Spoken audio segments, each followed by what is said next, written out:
This half of Canadian professional football is brought to you by Labatt's, brewers of 50 Ale and Pilsner Lager beer.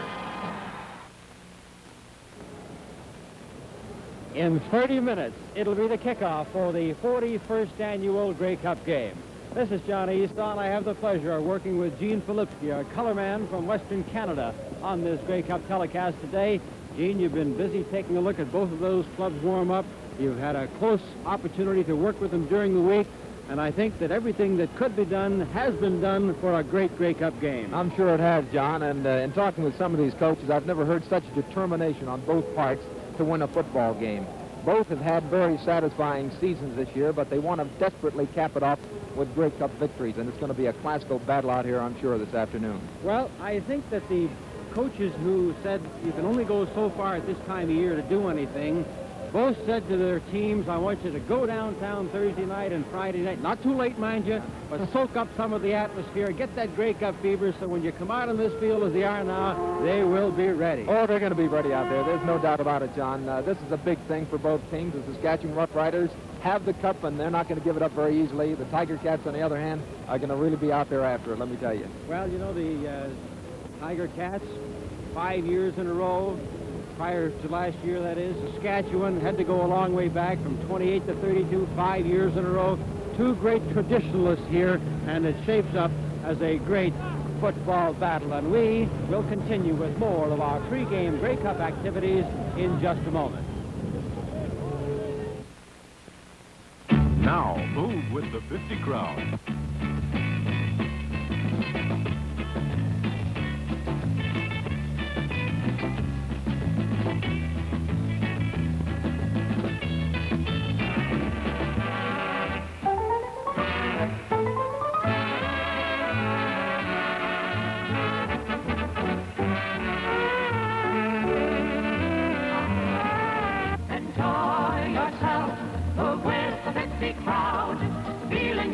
Celebrate, move with the 50 crowd.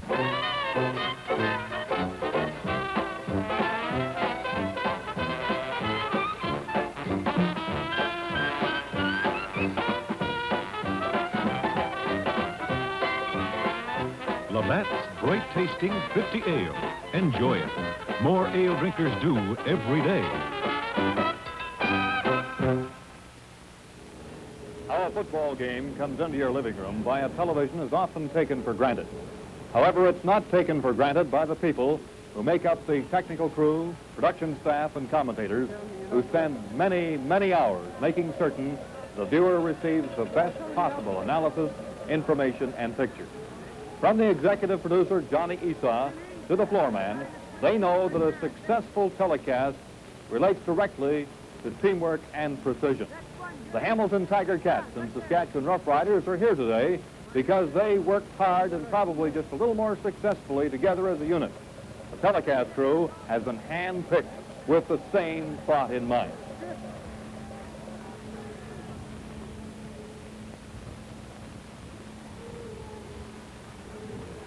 Yesterday at noon, 75 people started rehearsal at Lansdowne Park for the rest of the day. And later on, this morning also worked up.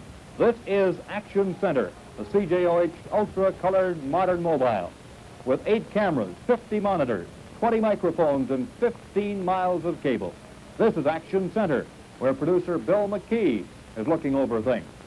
Talking with John Spaulding, his supervising producer, and that's Jeannie Pride, also his script assistant. They're charged with the responsibility of feeding 4 networks, CTV, CBC, in both French and English. Up top, Johnny Esau takes a cue from his floor man, and that's statistician Gord Walker concentrating in the background. He'll be working with Gene Philipsky as color man and John Bassett as his spotter. And down on the field, Bill Bewley is always ready with bench communications and information. He discusses an intricate procedure with his floor director. And back to Action Central, where again you have the French mobile group. Pierre Perrault, the play-by-play man, Jean-Jacques Fortin, who is on the field, and Bernard Raymond, who is the floor director. John Layton is on the instant isolated camera. And that is the limb of Andy Shaw. Last year a football player, this year injured, not playing football, but acting as a analysis for this particular telecast.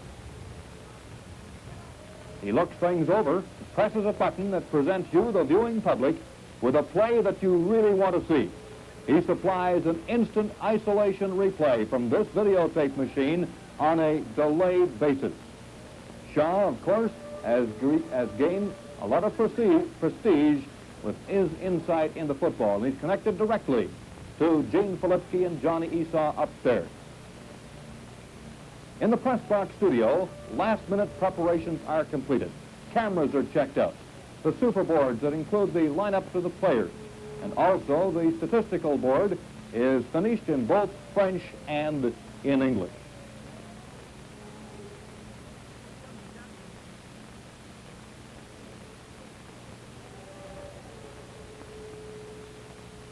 And irrespective of which team wins today's football game, the cameras will be ushered into that dressing room for interviews with the players of that team and for the Grey Cup presentation.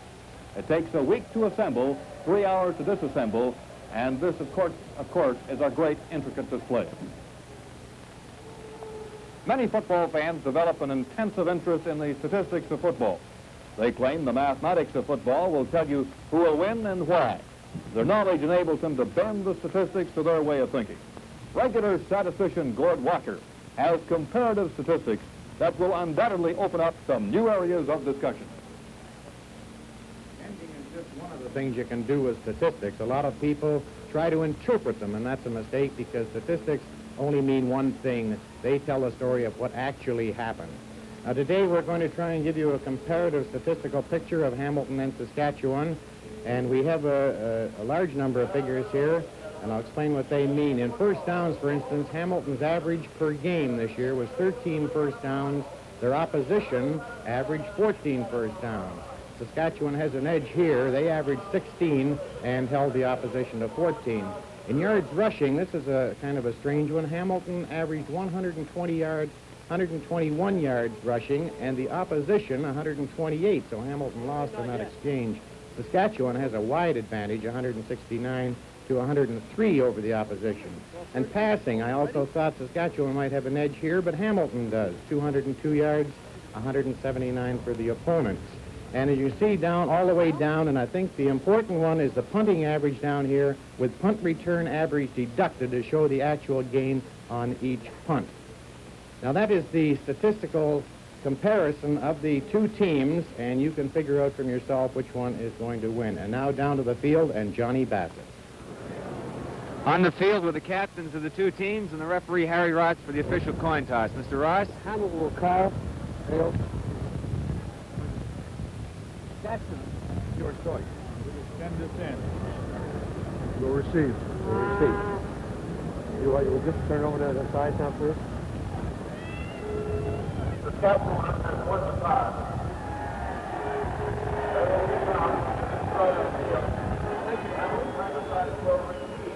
Write that down.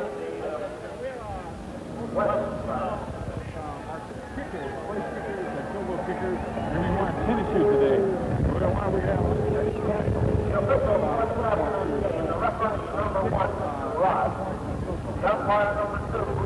I'll get word to you. Okay, on that. It's just a time element. In other words, on every field goal, he'd want to go to the bench. We'd bring it out to him, and it'd just be, we'll have people coming in. But it's not quite long enough, because he can't, I don't see any reason not, but I'll check in here and I'll give you the word. because it'll only be a matter of seconds. All right, I'll confirm that. But if you have to hustle and everything, it's, That's all. It's part of the ball game, and I'll just clear with both teams. it might be a major part in the game. I certainly will. Since they're going to have to wear tennis shoes out here, which you're, okay. I'll get word to you. Okay, thanks very much. My pleasure, sir.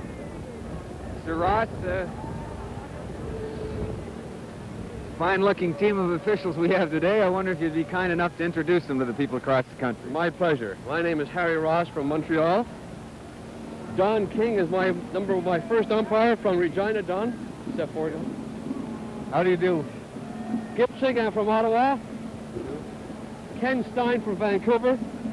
My head linesman is Bud Wiley from Montreal, and my field judge is Sid Burkhoff from Edmonton. Mr. Ross, I hope you have a marvelous game. Thank you very much. Thank you. Let's get back upstairs to Ken Ewens. Bill Bewley now talks to the highly respected head coach of the Eastern finalist Ottawa Roughriders, Frank Clare.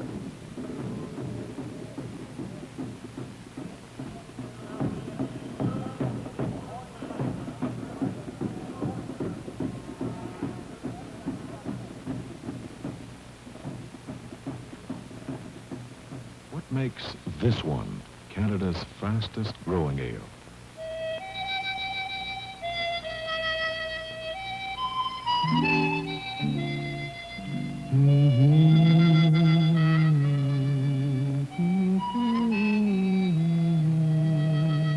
Enjoy yourself.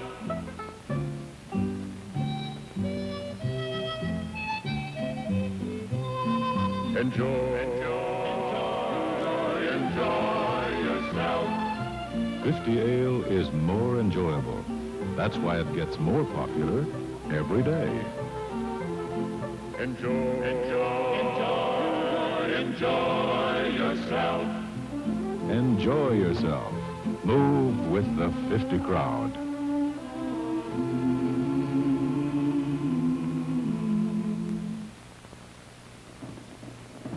Bill Bewley now talks to the highly respected head coach of the Eastern finalist Ottawa Roughriders, Frank Clare.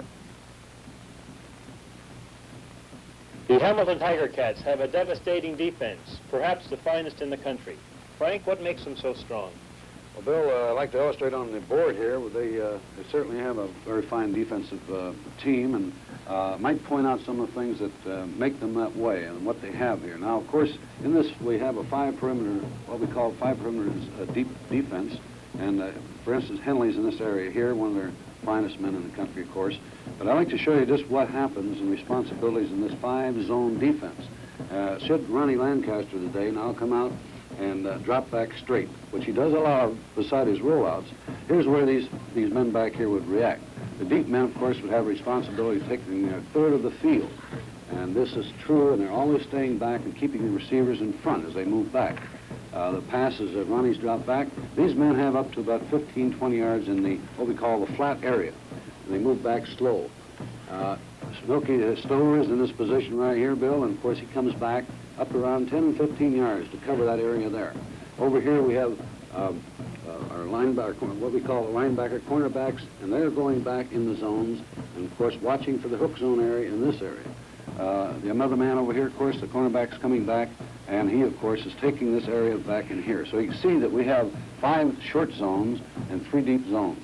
Well, and the weakness, of course, where Ronnie can throw this ball is in what we call the seams. There's a seam in here, there's a seam in these areas. And these are the hardest to cover of all the things that Hamilton might have to cover. This is a difficult thing. So we can look for Lancaster to hit into these areas today. This is the big one, Bill. Right.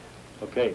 Now, moving offensively, Frank, the strength of that Hamilton offense hasn't been too great this season. What do you assess strengths and weaknesses there? Well, I do think that some people have got the wrong impression, of course, that this team doesn't have a good offense. But I think the best thing they have, of course, is passing. They've got some fine receivers, and Tommy Joe Coffey, and, of course, Watkins. And I think the boy that might be overlooked a lot, of course, is the flanker. And he'll be in a position to move out more. And, of course, Willie Bethea is a very fine receiver himself. And I think that their passing is their dominant thing. Right, so Tommy Grant, Tommy Coffey, Joe Zuger should provide lots of action today. Should be one. Okay, Frank, we'll watch it very shortly. Last year, analyst Andy Shaw was in the Grey Cup game as a player. This year, as a commentator, he talks to the nation's outstanding player, Peter Lisk of the Western football finalist Calgary Stampeders. Offense in CFL history. And as a great offensive player, Peter, what's your assessment of that Saskatchewan offense? Well, Andy, I believe the strength probably lies in that real fine offensive line. They have a lot of experience, a lot of savvy, and naturally a lot of talent. They can maintain that ball control on the ground, opening up play-action passes for the passing attack. Speaking of that passing attack, perhaps if we can just step back and diagram a few of the things that happen with that great Saskatchewan passing. Well, they get naturally that fine offensive blocking from tackles Tom Bainan and Clyde Brock, guards Jack Abenson and John Atamian, and center Ted Ernest. They allow straight-ahead blocking for George Reed and sometimes cross-blocking so he can pick his hole along the line to maintain that ball control on the ground. with Allen Ford and Ed Buchanan sometimes mixing in. After they get that running attack going, they can fake the same plays into the line with Lancaster keeping the ball and creating a play-action type pass. Oftentimes you'll see flanker Hugh Campbell go down here into the short flat, drawing up the secondary, with halfback Ed Buchanan slipping in deep behind with his great speed. Going deep in here. Right. And also on the other side, you'll find split end Gord Barwell sometimes going in the short flat, but oftentimes getting deep behind with his great speed. Again, Lancaster faking play action in the backfield, with Barwell doing a real fine job and having a great year this year. Well, that's an excellent description of what they do offensively, but probably the element that you're most familiar with, Peter, is that Saskatchewan defense. Could you say a few words about that unit? Well, they certainly put an awful lot of pressure on the quarterback when he's trying to throw, and naturally the secret right here is 260 pounds of Ed McWaters. He's certainly a fine defensive lineman and puts tremendous pressure on you, along with the linebackers on their patented blitz. Well, thank you very much for those notes, Peter. Congratulations on your award, and I'm looking forward to seeing you in action again next season.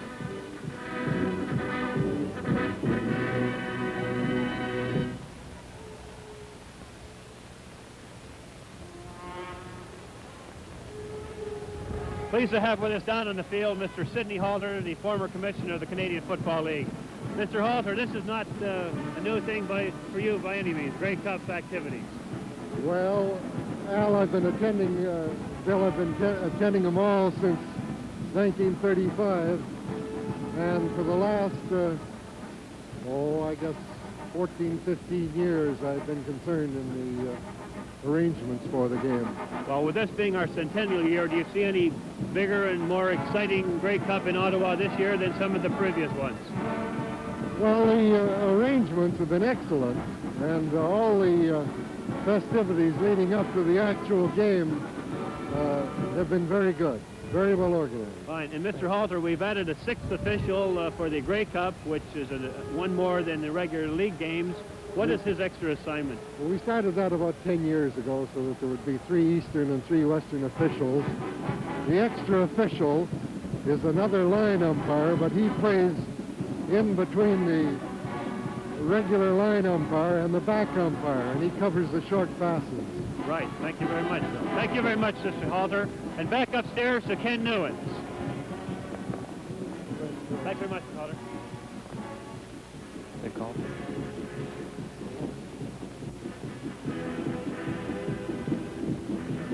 Well, certainly the two football clubs, the Hamilton Tiger Cats and Saskatchewan Roughriders, have been working out this week, and in somewhat trying conditions because the practice field was a sheet of ice, and both Coach Ralph Fazio of the Hamilton Tiger Cats and Eagle Keys of the Saskatchewan Roughriders certainly didn't want to let their clubs let out on that practice field because of the icy conditions and the fear of injury. We understand from discussing with both trainers from both clubs and the doctors from both teams that the clubs are going to be in exceptionally fine condition for this football game today.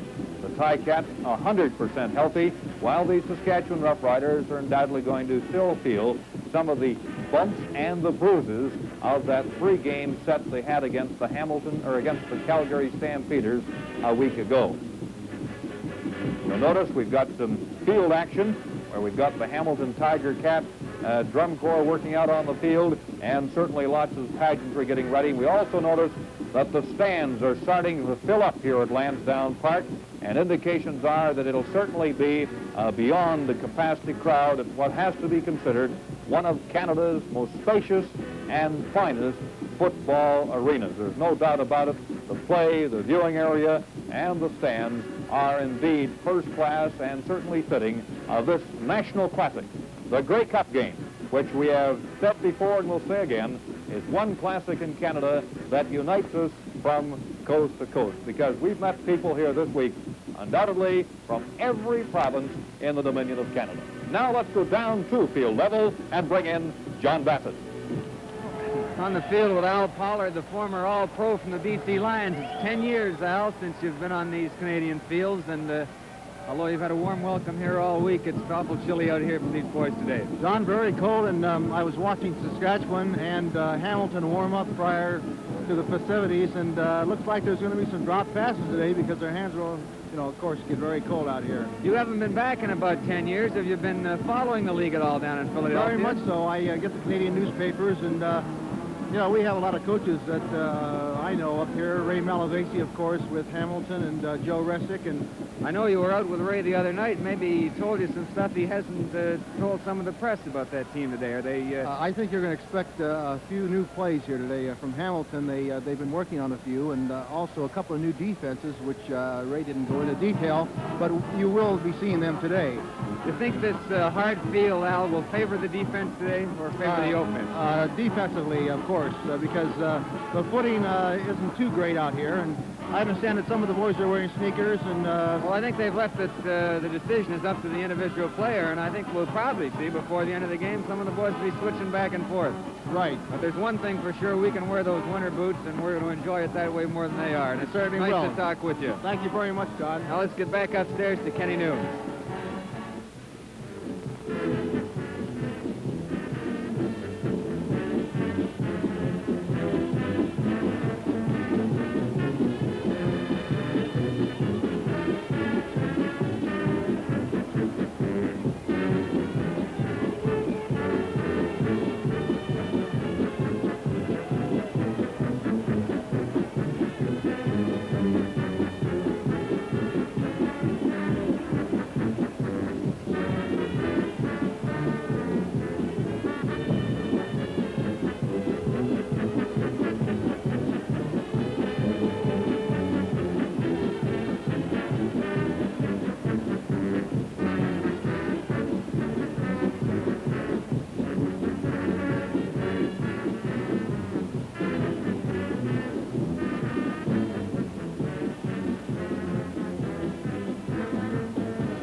Officially the most beautiful lady in Canada this year, and Bill, we'll have to do this interview together. Julie Dixie, Miss Grey Cup, congratulations. Thank you very much, thank you. Who do you see is winning this ball game today, Julie? I know you're an Ottawa Roughrider fan. I see Hamilton winning it because I think they're awfully strong defensively. But because I'm an Ottawa fan, I'd like to see the West take it because I don't like Hamilton. Bill, she knows her football. She does, John. And Julie, you've been seeing a lot of football this year. I'm sure you're looking forward to this game like we are. Oh, yes, very much so. Well, it's a pleasure to talk with you, and we wish you luck in the coming year, and congratulations once again, Julie. Thank you. Let's get back upstairs to Ken Hughes.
There are some of the stands filling up here at Lansdowne Park in Ottawa. And as I related earlier, the ticket situation in Ottawa prior to game time, and certainly yesterday, was that it should be, probably will be, a sellout crowd. You heard the former commissioner, Sidney Halder, make the statement that preparations prior to the Grey Cup have been absolutely outstanding. I would like to say that we have felt the same, that certainly the city of Ottawa did not warm up, I don't think, to Grey Cup fever until last night, probably still feeling the shock of their own football club not being in the affair. But last evening, thousands of Ottawaians poured into the downtown area of Ottawa to mingle with those from Hamilton, from the east, and from the west, and a lot of merriment and merrymaking. In fact, one police officer told me this morning he has never seen such a crowd in downtown Ottawa, and he has never seen such a friendly crowd, and certainly law and order was not a problem here in Ottawa last night, which certainly is a great thing as far as the Grey Cup festivities is concerned.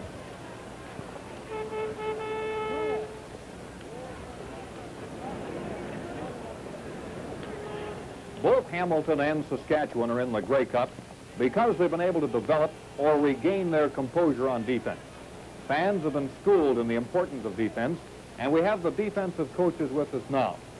Third year as line coach with the Saskatchewan Roughriders is Jim Duncan, who spent 6 years under Steve Owen, who they claim wrote much of the book about defensive football.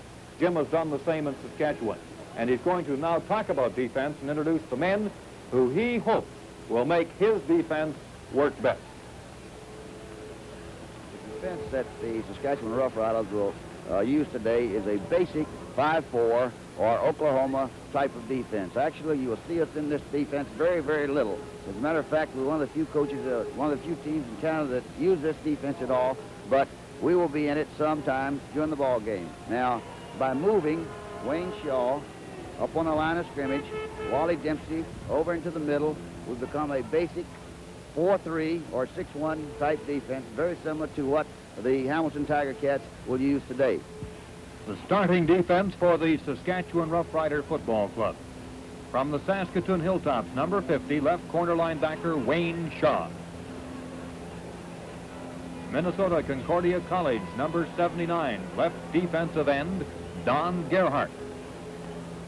Oklahoma University, number 61, left tackle Ed McQuarters.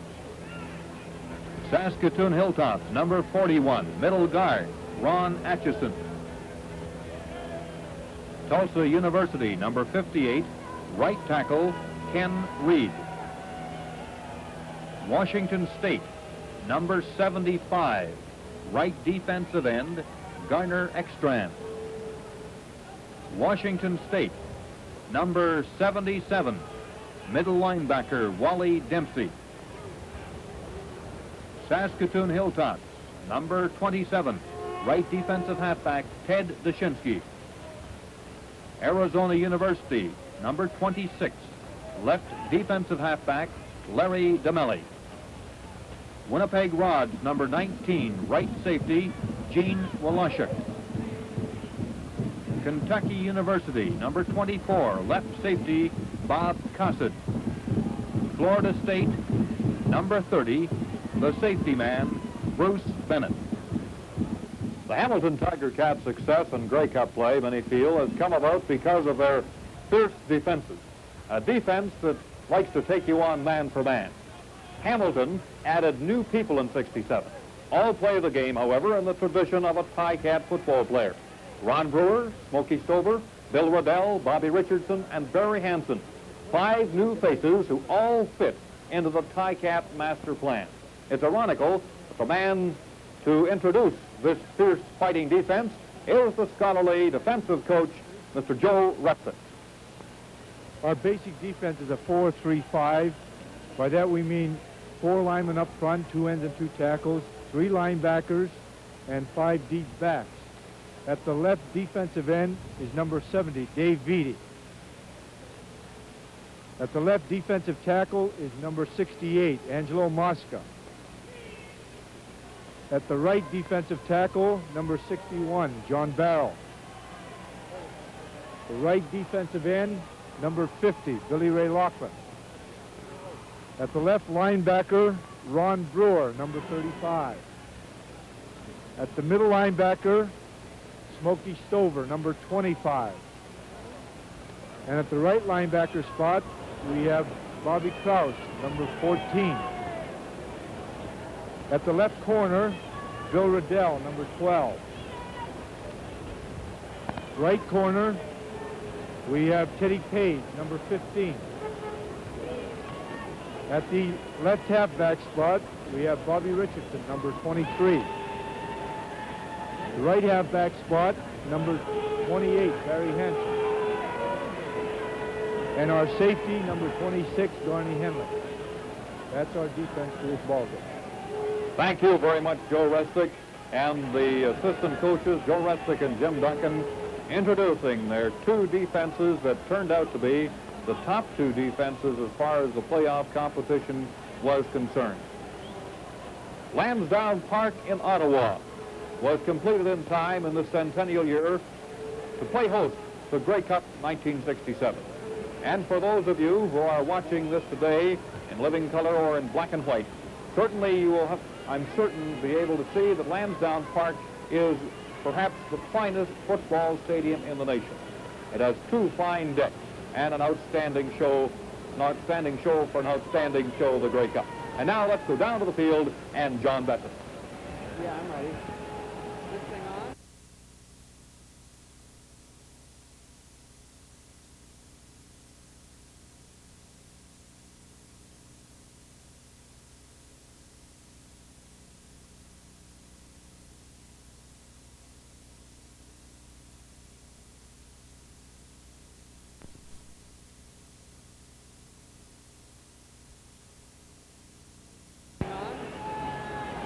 Meet the offensive team of the Saskatchewan Roughriders.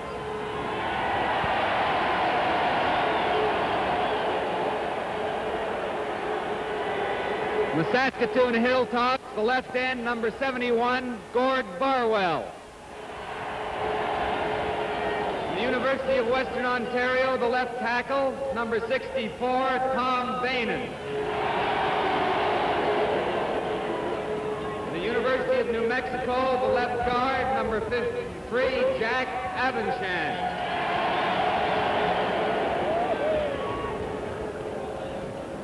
Arizona, the center, number 43, Ted Ernest.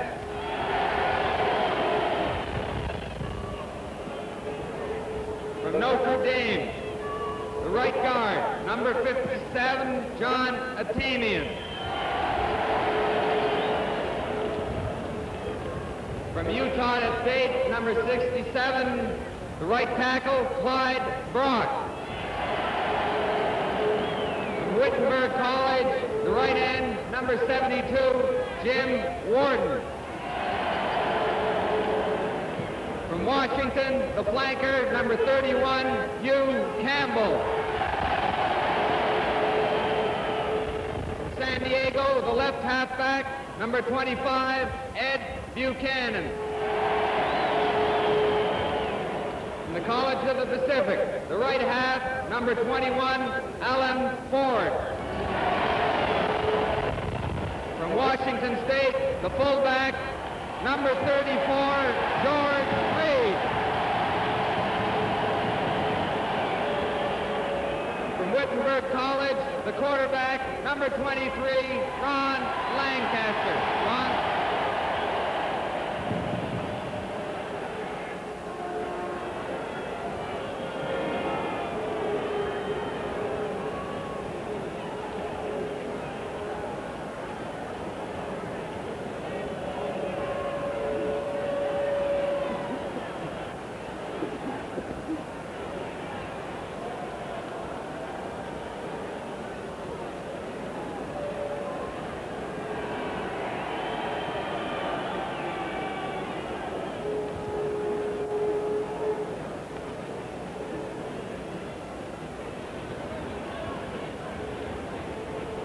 Meet the offensive team of the Hamilton Tiger Cats.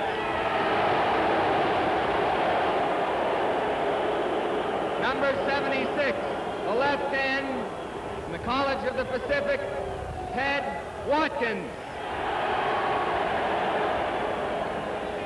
From Michigan State, the left tackle, number 54, Ellison Kelly. From Tennessee, the left guard, number 55, Bill Danichuk. From Villanova, the center, number 44, Gene Cepatelli. From Wisconsin, the right guard, number 57, John Holman. From Ohio, the right tackle, number 66, Charlie Turner. From West Texas State, the right end, number 75, Tommy Joe Coffey. From From Windsor, AKO, the flanker, number 18, Tommy Grant. From Pittsburgh, the left half, number 21, Dave Fleming. From Fort Valley, Georgia, the right half, number 22, Alan Smith.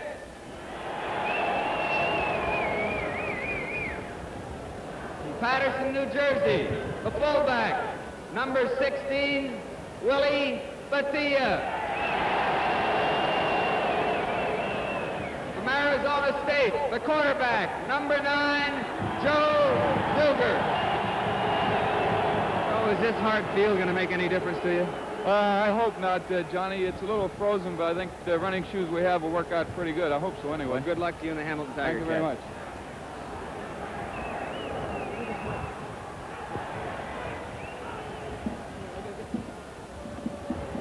The Saskatchewan Roughriders and the Hamilton Tiger Cats are all set, and we'll be ready for the opening kickoff after. Now, whatever you do, enjoy yourself. Enjoy yourself. Move with the 50 crown. Way up high till you touch the sky. Down below where you go, go, go. Enjoy yourself. Move with the 50 crown. Build a barn or run a farm. Take a snooze or blow a fuse. You can chop a tree or sail the sea. Enjoy yourself. Move with the 50 crowd. Oh, that's the way the story goes. That's the way the legend grows. Across the land, enjoy this cruise. Select the brand made for you. Enjoy yourself, enjoy yourself. Move with the 50 crowd.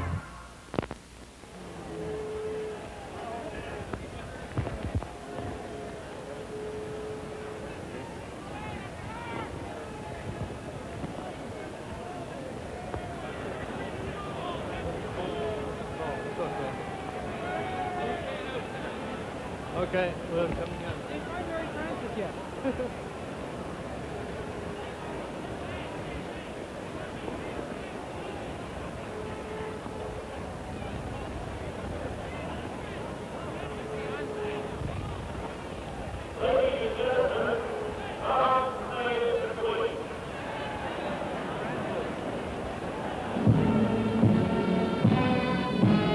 Where's Mary? She's not there.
General Roland Mitchener to kick off.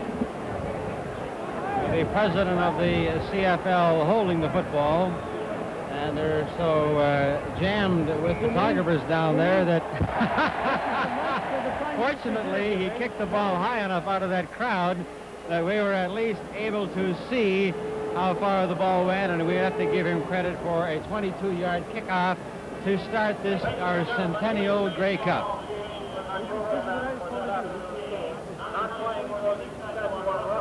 Number 11, Jesse Hay. Number 51, Cliff Shaw. And number 66, Al Benson. Not playing for the Hamilton Tiger Cats. Number 34, Dick Stiff. Number 48, Doug Mitchell. Just before we get the kickoff Bob Snyder will wear sweater number 63 instead of 62. Why you declared in favor of Hamilton today? Because I used to live in Hamilton. I used to play football in Hamilton, so naturally I have a sort of a sentimental feeling for them. Fine, thank you very kindly, sir.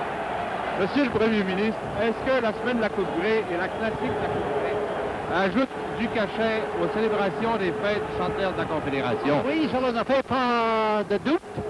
Dans toutes les célébrations de l'année de centenaire, la partie de la Coupe Grey, c'est très important. Je vous remercie beaucoup, monsieur le Pas du Premier tout. ministre.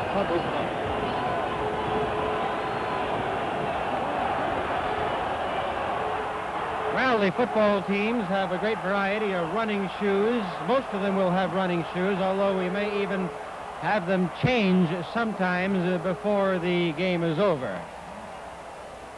The wind will be favoring the Saskatchewan Roughriders, and getting ready to kick off for the Saskatchewan Roughriders is their great guard and kicker, number 53, Jack Abinchan. And going back to receive for the Hamilton Tiger Cats will be number 16, Willie Bethia, and number 21, Dave Fleming, and Alan Smith, number 22.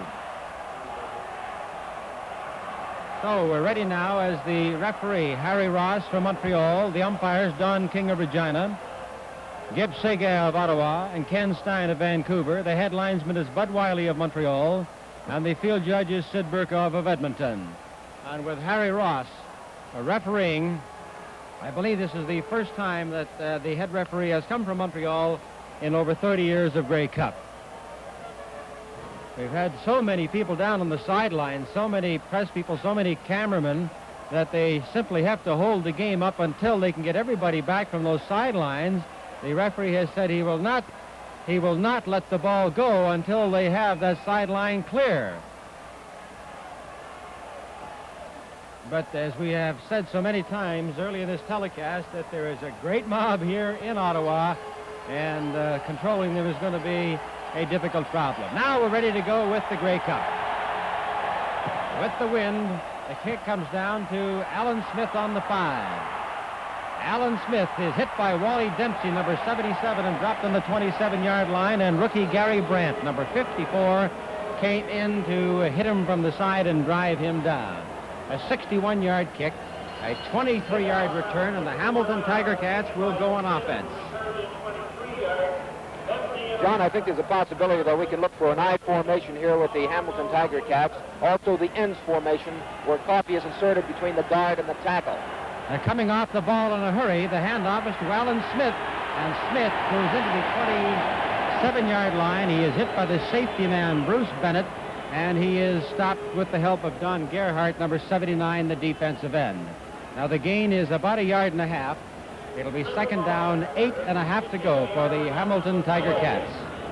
The Tiger Cats are a team that has not allowed a touchdown in the last 5 football games. It's an amazing defensive record. There's a bit of that I formation. It's a wild toss. Alan Smith missed it, and the ball was recovered back on the 13-yard line. Hamilton Tiger Cats, with Joe Zuger going back, racing back to pick it up, and they went into, as Gene started to point out, a semi-I formation that they were obviously not ready for, and Smith went right by the football.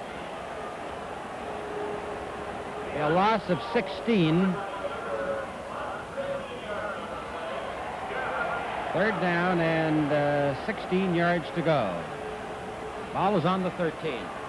Joe Zuger, second punter in the Eastern Conference, will kick from behind his own goal line into the wind. Joe hits a low one. Bounds by Gene Wolashuk. He's hit by Gord Christian, slides off Christian, then is dropped in there as he's hit by number 76, Ted Watkins.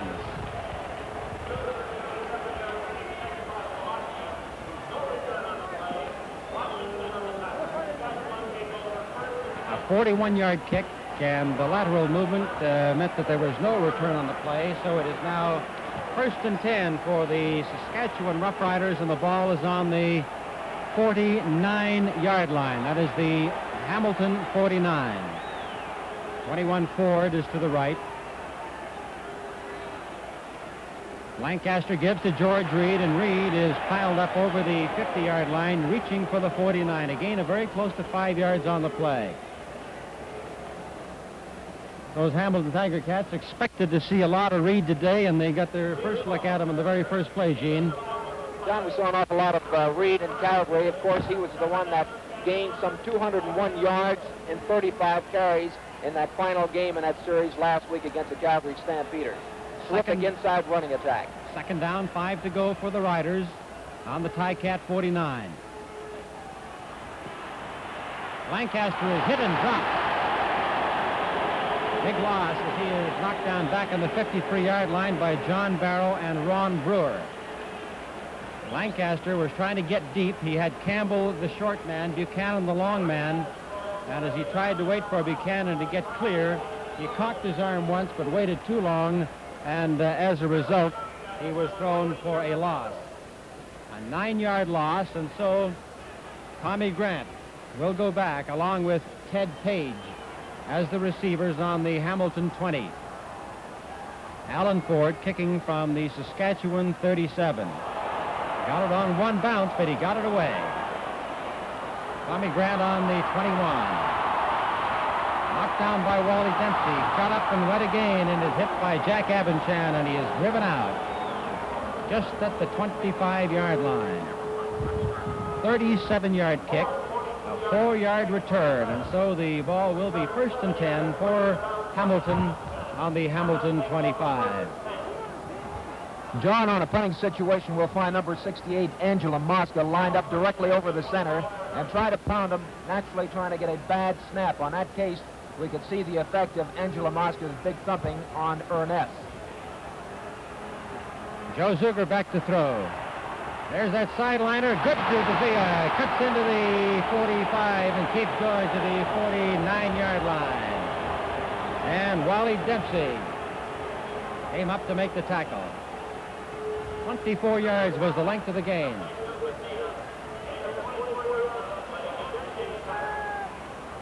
It'll be 1st and 10 for the Hamilton Tiger Cats as they start to roll that fullback out of there, make him look like a blocker, then they throw to him. Zuger with the option. He flips to Bethia, and Bethia spins off and is stopped by Bruce Bennett on the 55. That gain is 5.5 yards. Willie Bethia.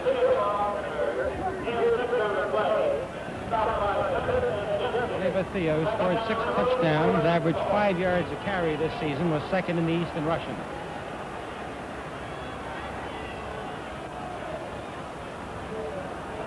No score early in this Grey Cup game, and Hamilton is moving the ball from their own 25. Bethia goes in motion. He'll pass in there again to the 45-yard line, and that's the gain. Bruce Bennett comes up to save the day as Tommy Joe Coffey is stopped on the 43-yard line. The gain is 13 yards.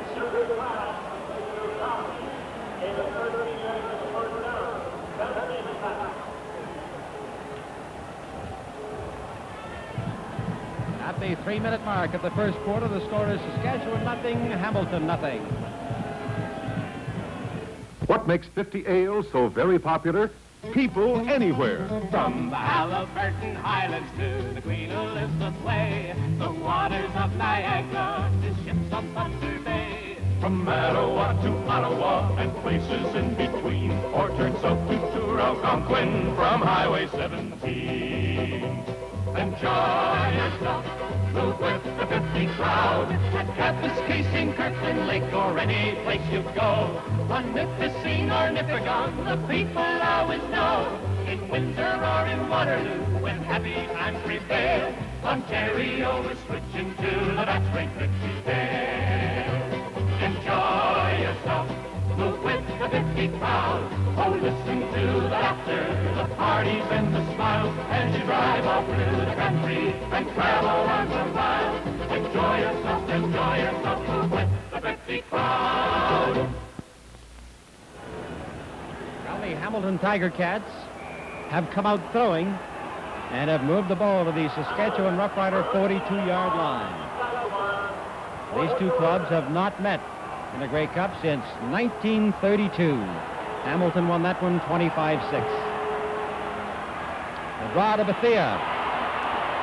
He gets over the 40 into the 38-yard line before he is driven back. His gain is 4. And again, it was Ted Dushinsky and Bruce Bennett. Little Bruce Bennett, not one of the big men in the defensive backfield, made All-Star in the Western Conference, and he's shown early today why he has earned that spot, Gene. And also, John, I was talking with Jack Goda before the game, and he has nothing but complete praise for Willie Bethea. We can see some of his versatility, carrying that ball and catching it and blocking. Joe Zucker, he can flip again. He flips the ball out there to Fleming, and Fleming makes a daring grab for what is very close to a first down as he was hit by number 77, Wally Dempsey. And you can see they're coming out with that little flip option, trying to spread those good Saskatchewan linebackers, and they'll call for the measure.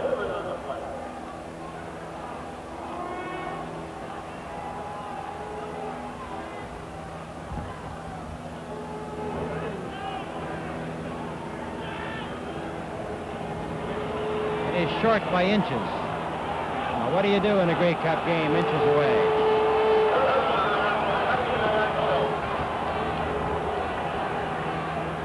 Gene Walashuk comes in from the bench for Saskatchewan. Dale West will come out, number 12. So Hamilton with Sepatelli at center, Danichuk 55 at left guard, Holman 57 at right guard, Kelly 54 at left tackle, Turner 66 at right tackle with Coffey left end, Watkins right end. Here is Zuger on the sneak, and he's got it. This Hamilton club is coming off the ball much faster today than they have all year. Hamilton's looking like a real sharp club out there today. Of course, they got the big break coming in here now on the 31-yard line, getting that first down, puts them in excellent position to get that field goal, possibly go in for the score, John. The Tiger Cats are doing a good job of eating up the clock here in this first quarter, going into the wind. It's now 9 minutes and 20 seconds remaining in the opening quarter. Joe Zucker back to throw, looking for that long right zone to Fleming, and it is Costa there, and he does not have it. There's a flag on the flag. Fleming and Costa fouled interference on the 2-yard line. Watch number 24 on this play. Bobby Cossett as he knocks into Fleming. There's a very definite interference call here, and it puts the Hamilton Tiger Cats in terrific position to go in for the score. That's the 4th first down for the Hamilton Tiger Cats. Now, Garney Henley is going in. I rather suspect that Henley will go in as a decoy. They make you pay attention to him. And Alan Smith, the rookie, the mid-season rookie or late-season rookie, comes out. Matter of fact, the ball is on the 3-yard line, first and goal to go, and they try the sneak, and Joe Zuger's in for the touchdown. Great call by Zuger. He set everybody in motion left, and he went up the middle for the touchdown.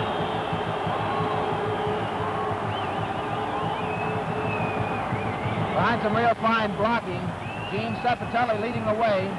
Joe Zuger goes in for the first score in this 1967 Grey Cup. The Hamilton Tiger Cats marched 85 yards in 8 plays for the touchdown against the wind.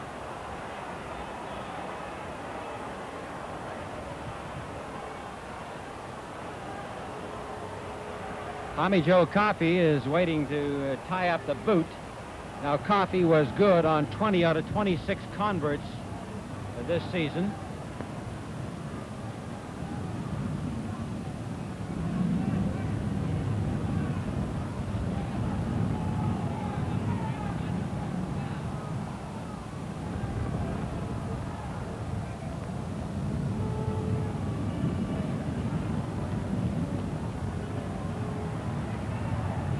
Thundering roar going overhead. It must be jets up above the clouds. We can't see them. Now we're set to go with Zuger holding and Coffey kicking. And it is good. Tommy Joe Coffey in his second Grey Cup. Back in 1960, he was with the Edmonton Eskimos when they were beaten by the Ottawa Roughriders. So the Hamilton Tiger Cats are trying to break the image of being a defensive club, primarily a defensive club. They've come out with a good show of offensive power, a good variety of offense, and as a result, they now lead. They have that big score, 7-0 over Saskatchewan. Tommy Joe Coffey just making sure that ball is set up just right. And for Saskatchewan, it's going to be Alan Ford, number 21 at the bottom left-hand corner of your screen, and Ed Buchanan, number 25, the other receiver. Quick kick into the wind. It's going to bounce to Buchanan. Buchanan is hit on a flying tackle by that great young rookie, number 72, Gord Christian, a 210-pound tackler of the Demon variety. 50-yard kick and a 10-yard return. I think the Saskatchewan Roughriders, John, are still going to try to establish that inside running. And possibly if not that, they'll move into play-pass action, faking that read play inside that's been so very, very much effective, and throw the pass to Barwell or Campbell. Ernest at center, with Tamian at right guard. Avinchan at left. And there's the handoff to George Reed. He breaks into that 35 and into the 39-yard line before Bill Riddell comes up to bring him down. That gain was 14 yards. George Reed. If they don't find it up the middle, they're going to find it some other place, John. Going off tackle, no doubt finding a hole with that over-shifting defense that the Tiger Cats are showing against the Saskatchewan Roughriders this afternoon.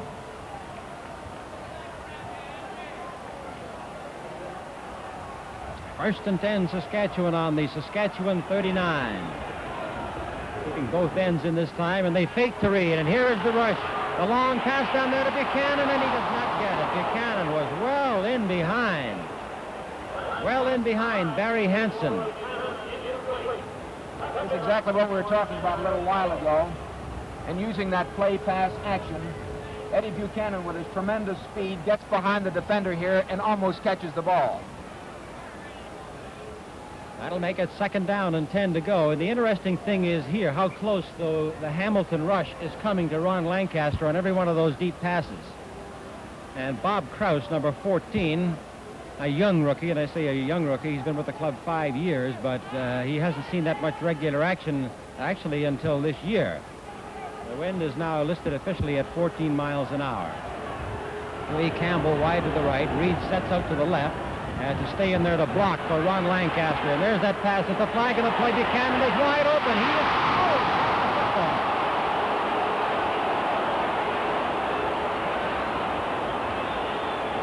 Eddie Buchanan having his difficulties here, John. Once again, he's completely in the clear. The ball's right in his arms, and he drops it. That's the second one in a row for him. However, there is a flag on the play. Let's take it up, John. Grabbing the face mask going on.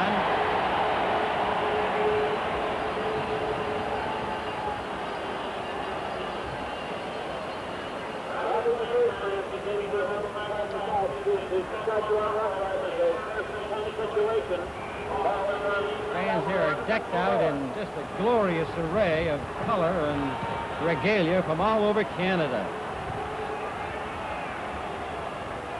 The temperature is 26 degrees. First and 10, Saskatchewan on their own 54. They give to George Reed, who ran into Ted Ernest, his center blocker. He kind of half slid off him for a gain of 4. Angelo Mosca, number 68, the defensive left tackle, was hit and moved sideways, but was able to hold on long enough to stop the gain at 5. I think we'll notice this afternoon that the Saskatchewan Roughriders will be going at big number 68 out there, Angela Mosca. They don't consider him to be that tough.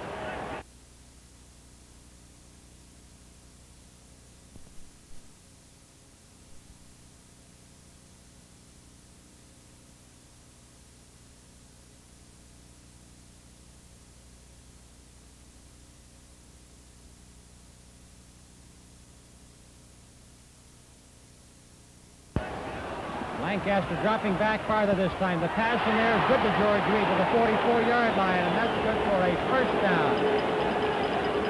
Smokey Stover, the middle linebacker, made the stop. Down to Bill Bewley at the field. Johnny, on Joe Zucker's quarterback sneak for the touchdown, he had to pay the price for it. He's had his nose rebroken. Dr. Charters has fixed it up. He assured us it's okay again, but Joe is obviously under some pain down at the field level. Thank you, Bill. Now we're on the 43-yard line, 1st and 10, Saskatchewan.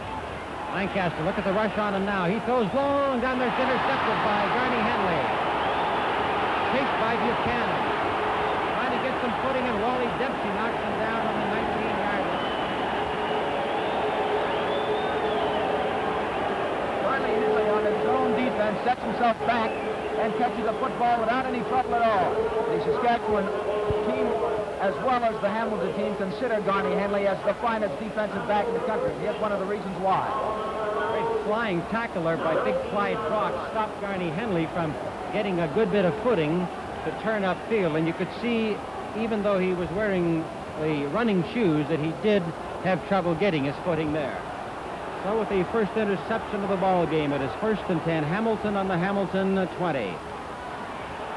Sugar with that little screen, good over here to Bethia. And he is hit by Demelli, slides off in, keeps going, and finally slipped and fell as Dushinsky drove him out on the 29-yard line. We can get a lesson on how to run a screen pass on that particular one. Number 16 played it beautifully. And I think it takes an awful lot of acting in there, John, in order to affect a real good screen, and that's what we saw that time.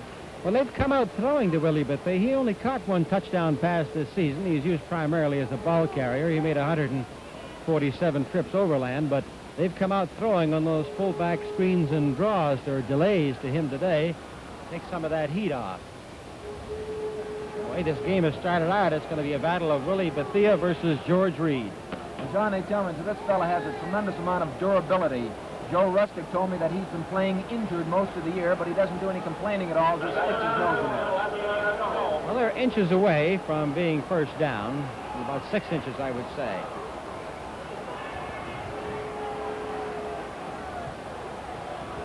Five minutes and 38 seconds remaining in the first quarter, 7-0 as they come in with a sneak to the 30-yard line for the first down. Hamilton over Saskatchewan. Now the clock shows 5:28 remaining in the opening quarter. Well, Joe Zuger has his nose reset and gave it a very good test right there in that quarterback sneak. I think that you might suspect that an errant fist or elbow might find it towards Joe's face mask if they knew or found out quickly that it was broken again.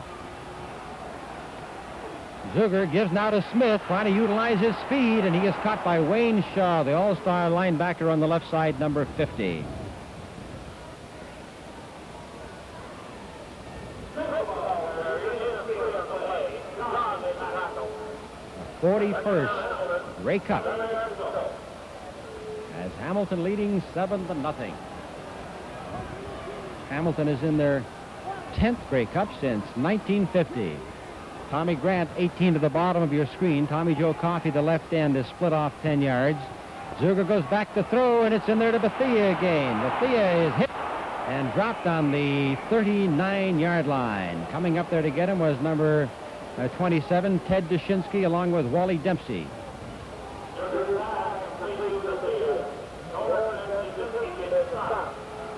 That'll make it third down, about 1.5 yards to go.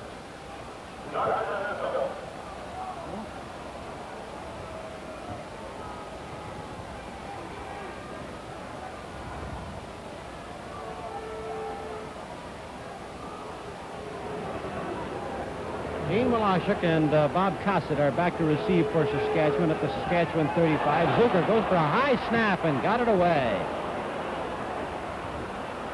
The ball bounces to Cossett, and he had to make sure he got that handle. And I noticed that Henry Dorsch almost hit the kicker, Joe Zuger, but he held him up to make sure he wouldn't be called for roughing the kicker. 35-yard kick and a 3-yard return.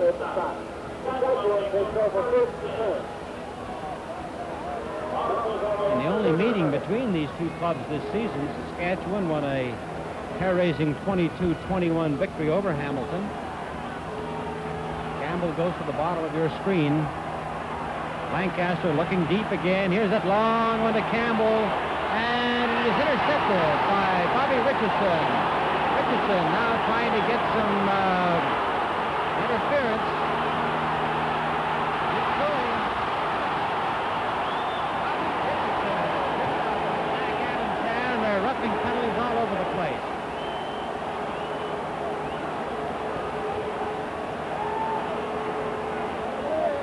There was a tremendous block downfield that knocked Hugh Campbell right out of the play. And allowed Bobby Richardson for a 39-yard return on that interception. Second interception of the ball game, both by Hamilton. The rough play call is against the Hamilton Tiger Cats.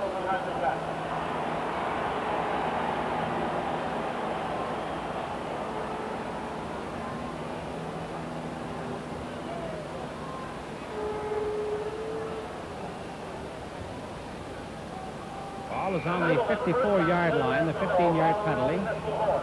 And so we now have 3 minutes and 19 seconds remaining in the quarter. Hamilton in possession on their own 54. Coming off the ball very rapidly. Zuger rolling. He is caught back at the line of scrimmage. First of all by Ken Reed, number 58. Secondly by 41, Ron Atchison. At the 12-minute mark of the first quarter, the score is Hamilton 7, Saskatchewan nothing.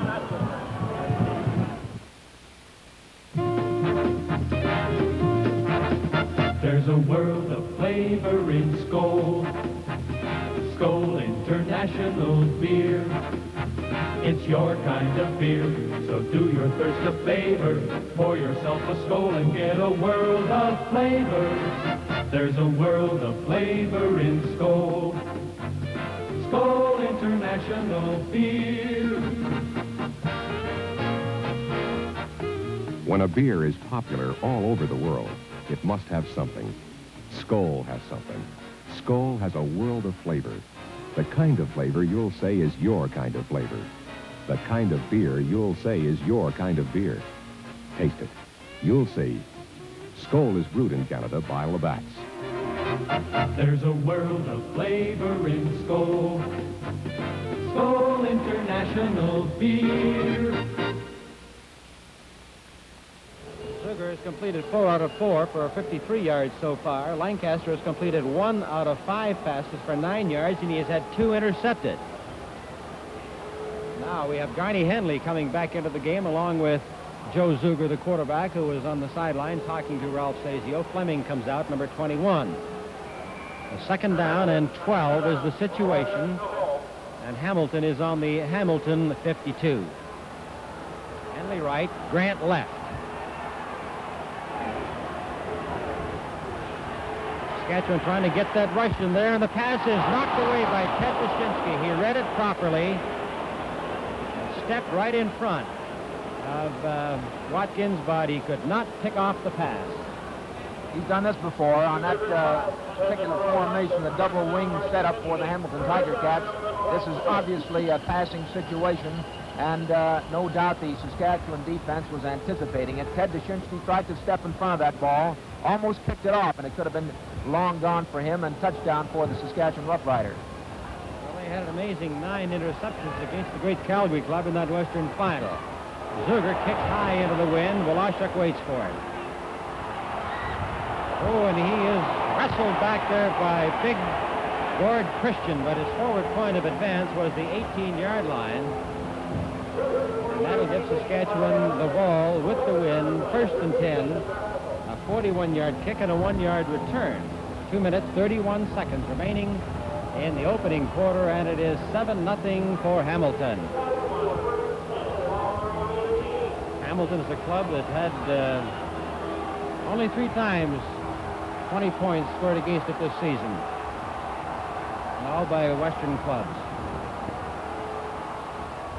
George Reed, and nobody there, has to find a new route. Look at this boy fight. What a great fullback as he goes to the 29-yard line for 9 yards, maybe enough for the first down. Tackle was made. Find a bit of running as you want to see any plays, John. Actually, that time, the play was designed to go off tackle left. Notice here as it's piled up as George Reed changes, looks around, and finally picks up 9 yards for the Saskatchewan team. Tremendous individual effort there. How many of those 305 carries this year were of that variety when the play should have been stopped? An awful lot of them, John. We saw George Reed do some miraculous things out west this year. The ball is right on the 29-yard line. First down, Saskatchewan. 2:02 remaining in the opening quarter. A sellout crowd of 31,500 here at Lansdowne Park in Ottawa. Lancaster sets Campbell and Buchanan both to the left, and they give to Alan Ford, and Ford is going to get 4 out of it, but no more, because he was piled up in there by John Barrow, the 11-year veteran, and by number 35, Ron Brewer, a 10-year veteran. This is his first year with the Hamilton Tiger Cats, and the first time he's ever been in a pro championship, but you know, he was at one time a fullback for the Parkdale Lions when they won the Canadian Junior Championship 10 years ago. Second down, 6 to go for the Green and Whites from Saskatchewan on the 33. Here comes Buchanan in motion with Ford. Here's the toss, a quick kick. And they catch the Hamilton Tiger Cats napping. Ball going back as Henley watches the ball roll right into the end zone. Picks it up in the end zone, and is he going to try to run it? Yes, he is. But when he quickly sees that he is not going to go too far, he is wrestled down by Huey Campbell, and that is very close to 84 yards. 84 yards is the length of that quick kick. He's done that before, too, John. We've seen him earlier this year with a quick kick that covered some 80 yards. That just goes to show you the great versatility that Alan Ford has in that backfield. Runs, blocks, catches passes, and kicks that ball well. The reason they did that, of course, is because they have 54 seconds left on the clock. They would have been going into the wind had they not been able to move the ball on that sequence, as they knew that the time was running out on them.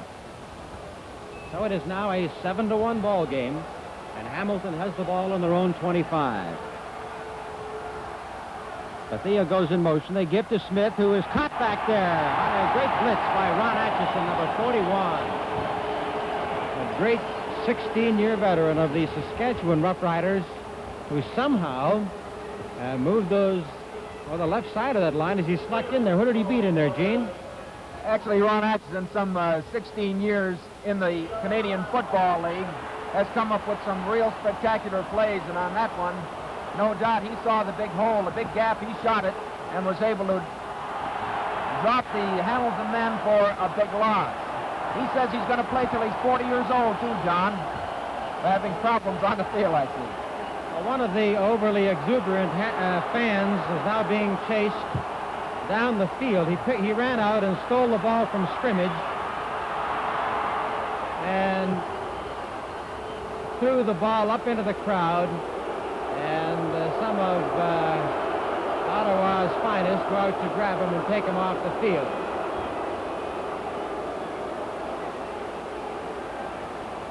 You see Ken Reed trip that time. I wonder if he'll get a penalty on it.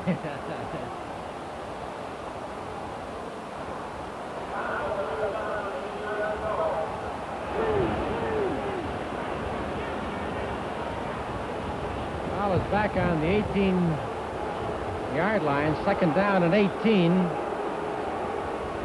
And they go to the middle here with Bethia. There's a flag on the play. Bethia keeps driving into the 26-yard line. Wally Dempsey, number 77, is in there to make the stop.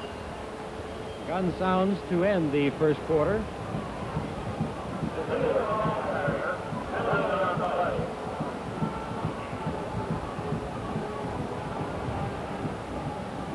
some question about whether the penalty will force the delay of the start of the second quarter or whether it will make it the end of the first quarter.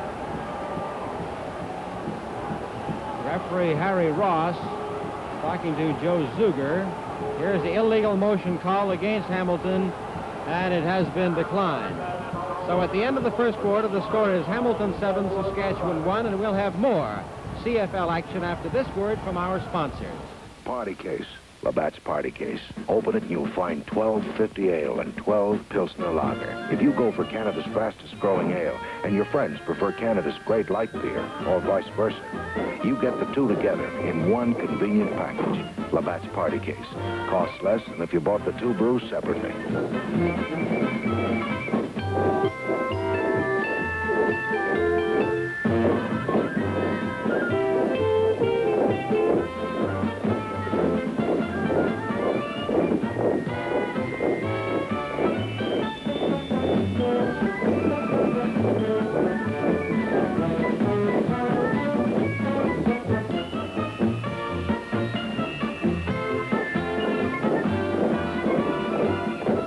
If you want to please two different tastes, it's clearly Party Case, the happy two-in-one combination. More convenient and costs less. That's Labatt's Party Case.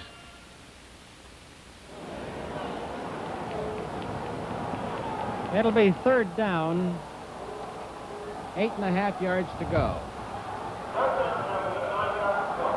Saskatchewan had 4 first downs in that opening quarter. Hamilton had 5. Zuger kicking from the 12.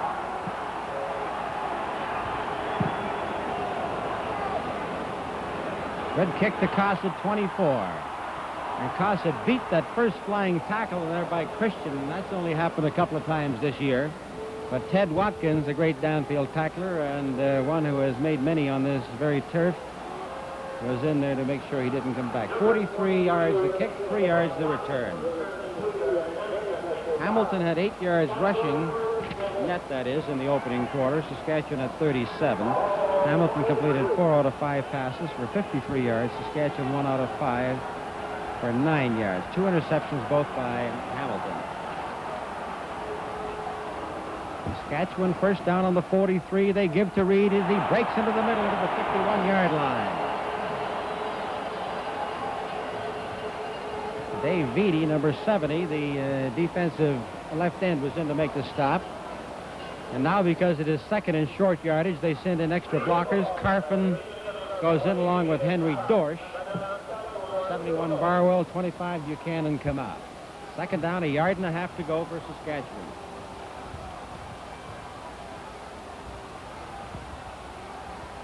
Ford, Reed, and Dorsch. And Brewer lines up right opposite the center. They hand off there to George Reed. Now, Reed was hit by Brewer, and this is very close to a first down.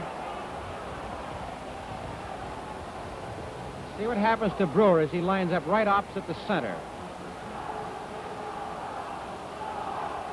Ron Brewer right up over the center, working on Tedernest, and effectively stops Reed's plunge there. I think it's just about a half yard short of the first down, John. Now, if they elect to gamble on 3rd and 1/2 yard to go, Ralph Sazio is not going to gamble. He's putting in his biggest man with Kelly, Turner, and John Holman going in. So it is 3rd down and 1.5 foot to go. Ron Lancaster went underneath, and I believe he has enough there for the first down. The Hamilton line seemed to rise, expecting a quarterback sneak straight up, but he went underneath.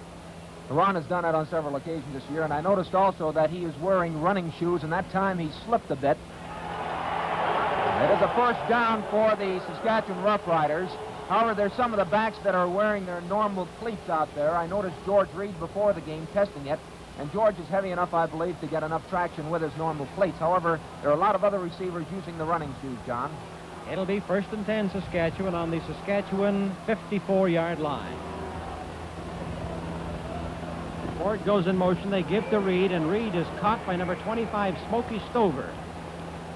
Stover did a fine job of breaking the interference on number 53, Abinsham, the guard, who was leading the blocking, and the gain is 3. Just a shade less than 3. You know, 2 records have already been established with Tommy Grant and He's in there for his 9th year. That is, at least as his 9th Grey Cup appearance. 2nd down and 7. Saskatchewan. Laughlin's rush is on. There's the pass, and it is not near anybody. I think he's just trying to get rid of it that time, John. Eddie Buchanan, no doubt, was not in the pattern at all, and he wasn't expecting the pass.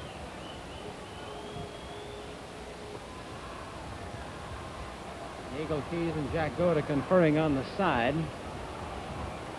Now this Hamilton defensive line, Laughlin at right end, Beatty at left end, shifts now into an 8-man line on this 3rd and 7 kick. Alan Ford gets a low snap and he gets it away. It rolls by Grant. Page picks it up, and there's a no-yards penalty call.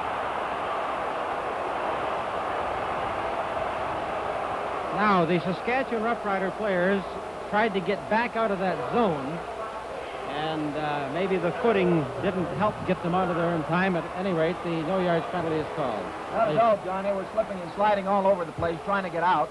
However, they were well inside the zone, and we saw the penalty issued. John Barrow is also playing in his 9th Grey Cup out of 11 years in Canadian football. 1st and 10, Hamilton. Zuger back to throw in the middle, and it is to Fleming. No good, and Bruce Bennett, the man covering, knocked Fleming back, but the ball was well over his head.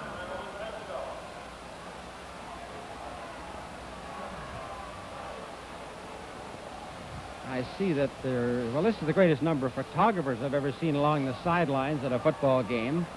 Now, they brought out more police because we could be going for an open record of people running onto the field and stealing footballs. Gordy, what is that record? John, notice Garner Ekstrand going out now. As we all know by now, he's injured. He's got a pulled hamstring muscle, replaced by number 16, Dorsch. It is 2nd and 10 for the Tiger Cats on their own 33. The rush is on Zuger, and he's caught. Wayne Shaw went over top. Ken Reed had come in from the right side. In a situation like that, John, when we see Dorsch go in there, it's usually a sign of a blitz. And that's what we saw that time. Very effective. Watch on the replay. Both blitz coming from both sides. Reed from the right and Shaw from the left. And as Joe Zuger ducked to try to get underneath both of them, which he did, he'd also lost his balance. So Zuger now kicks with the wind. He had an average of 45.8 this season. And there's one that's better than his average. He's got the wind and gets a good one to the 30. Gene Walashuk, the old-time punt return champion of the CFL, stopped by Bill Danichuk, a Niagara Falls product, who learned his football at Tennessee. 54-yard kick and an 8-yard return. At the 4-minute mark of the 2nd quarter, the score is Hamilton 7 and Saskatchewan 1.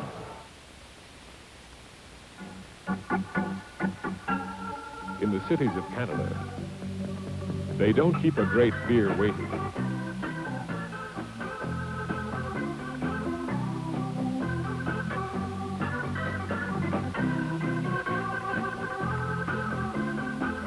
They get together with Canada's great light beer, Labatt's Pilsner Lager, a smooth, mellow-tasting beer that slides down light and easy. That's why it's Canada's great light beer.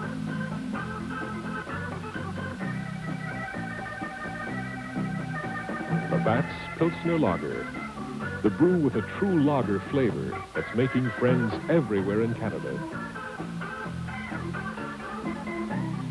Get on the light side with Labatt's Pilsner Lager. Find out why it's Canada's great light beer.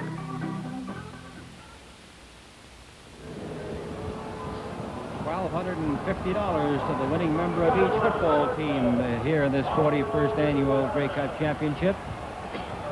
It is a 1st and 10, Saskatchewan, and Saskatchewan is on their own 35. They're down 7-1 to the Eastern champion Hamilton Tiger Cats.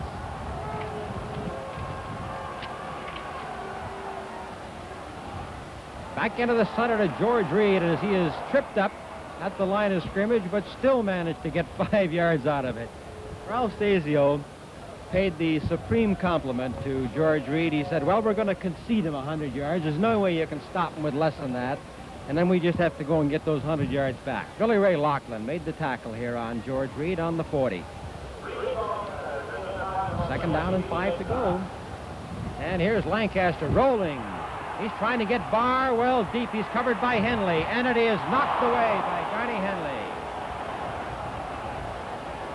Fine job of defense by Garney Henley on Barwell. We anticipated this type of bootleg action from Ron Lancaster. Watch here as Barwell tries to get in the clear, almost does, and we just about see an interception from Garney Henley. So that'll make it a 3rd and 5 punting situation for Saskatchewan.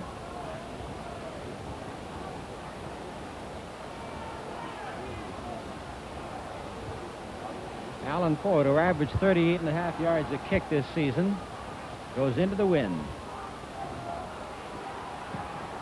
It's an end-over-end ball, hoping for the bounce, and he gets it. Teddy Page, hit by Jim Carfin. Fine tackle. Wally Dempsey, number 77, in there to help him out. Ted Page, who had 3 years with Montreal, then 3 years with the Hamilton Tiger Cats. He returned 74 punts in regular season play and 5 yards in every one of them. 35-yard boot, 4 yards this return.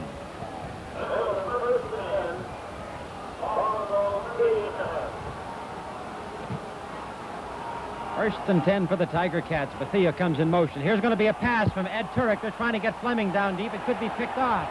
Oh, it is no good. Ed Turek, the Kitchener-Waterloo product, via Edmonton. See how he does it. Fleming almost had this football. He's one of the fastest men on the Hamilton Tiger Cat team. Watches Turek, steps back and throws to him. Just about holds on to this ball. Cosset almost tries to defend on him, but Fleming just about holds on to it. Could have been a completion, John. West and Cosset were both back with Bennett. Looked like one of them was going to pick it off. Here's Zuger looking for that left side, and the pass is good to Watkins. He's wide open. Could go all the way.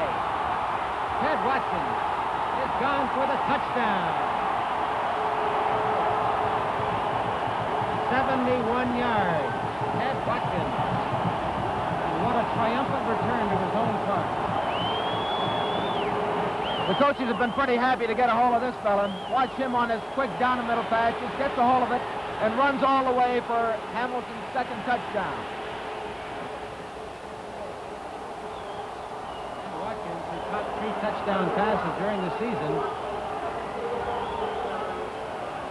Tommy Joe Coffey is trying to get a kicking boot on, wearing running shoes for the regular playing of the game, and then has to get his kicking boot on for the extra point. This Prime Minister having a great day today. Do a little quarterbacking from up in the Royal Box. There's a fan on the far side says, we're believers in Joe Zuger. Well, Joe, it took you a long time to make him believe, but there's no doubt about it now.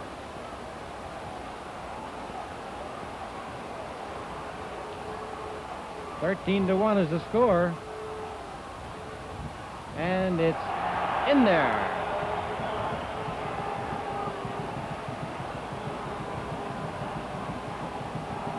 Joe Zuger's doing a fine job of picking apart that Saskatchewan secondary, John. What they're doing is sometimes going back in a 3-deep secondary and other times going with a 4-man secondary. On that particular pass pattern with Watkins catching the ball, they actually split that zone. He was wide open in the gap and had no problem going all the way. 14-1 is the score. The Hamilton Tiger Cats, who weathered the storm in the opening quarter, that is to say, against the wind. And now come back to add one. And the receivers for Saskatchewan, Ford and Buchanan. Buchanan, number 25. Ford, 21 to your left. The kick by Coffey. He gives this one a ride to Buchanan.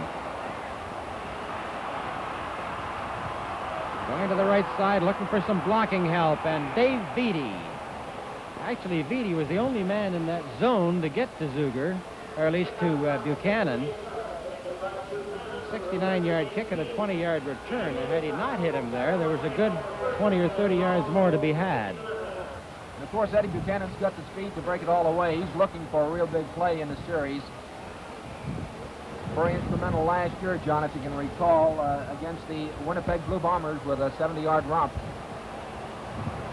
Now Saskatchewan down 14-1.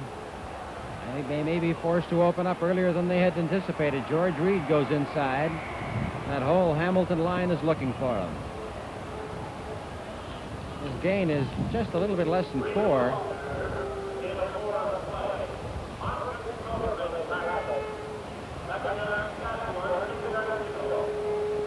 Notice a fantastic amount of defensive alignments with the Hamilton Tiger Cats. They're moving Mosca all the way around. Sometimes they have him on the nose of the center, and they move him all the way over to the left, some 12 or 15 feet.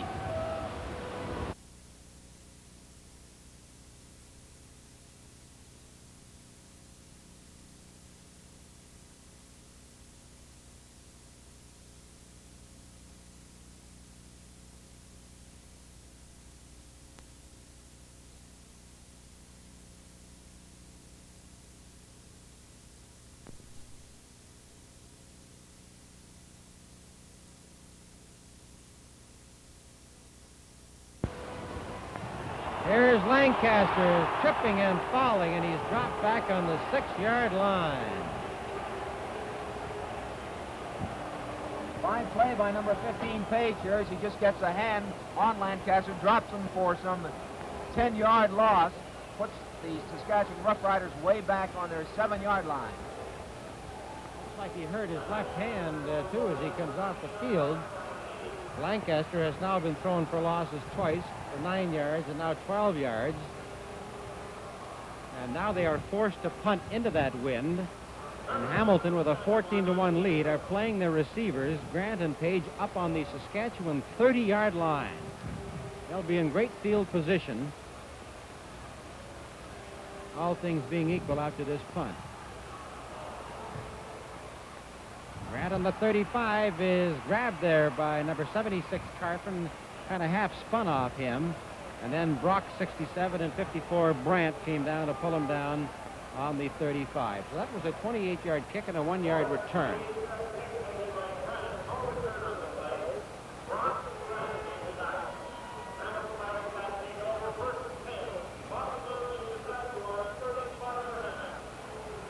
Hamilton Tiger Cats back in possession on the 35. They lead 14-1 in this Grey Cup championship halfway through the second quarter. Zuger back to throw, getting good protection. There's a long pass to Fleming in the end zone. No good. Saskatchewan had 3 defenders back there, Cossid, West, and Bennett, but the pass was too long. And let's see if something did happen down there at that Regina bench. Bill? The selection of footwear appears to be a problem for both teams still, Johnny, and the running shoes that most of them selected at the beginning of the game are starting to tear apart with the tough hitting in that very hard field, and one by one they're going back to the standard cleats. Second down, 10 to go on the 35-yard line.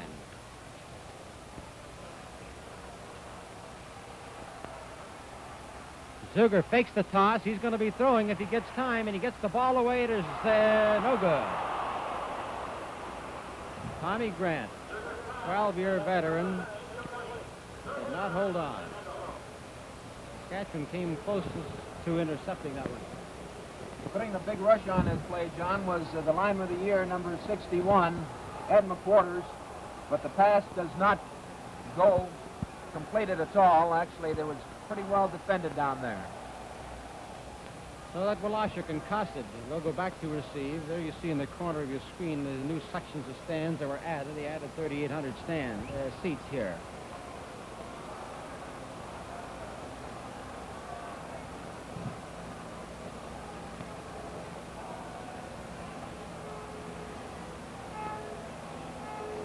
I'm having to wait for Tommy Joe Coffey to get that shoe of his on, and he's going to try a field goal from the 42-yard line, a 3rd and 10, unless they decide to throw since they're up 14-1.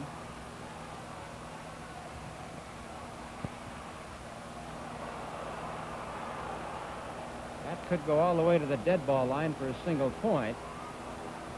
He just takes that last little flop over, and Wallachuk ducks as number 75, Tommy Joe Coffey, went sliding right by, so they get a single point out of it. And the Saskatchewan Roughriders now find themselves trailing by 2 converted touchdowns, and the clock shows officially 6 minutes and 42 seconds remaining in this second quarter of this Grey Cup battle. You know, John, I was talking with Ray Malavese. He said he'd have no problem with Saskatchewan. So far, it's been that way.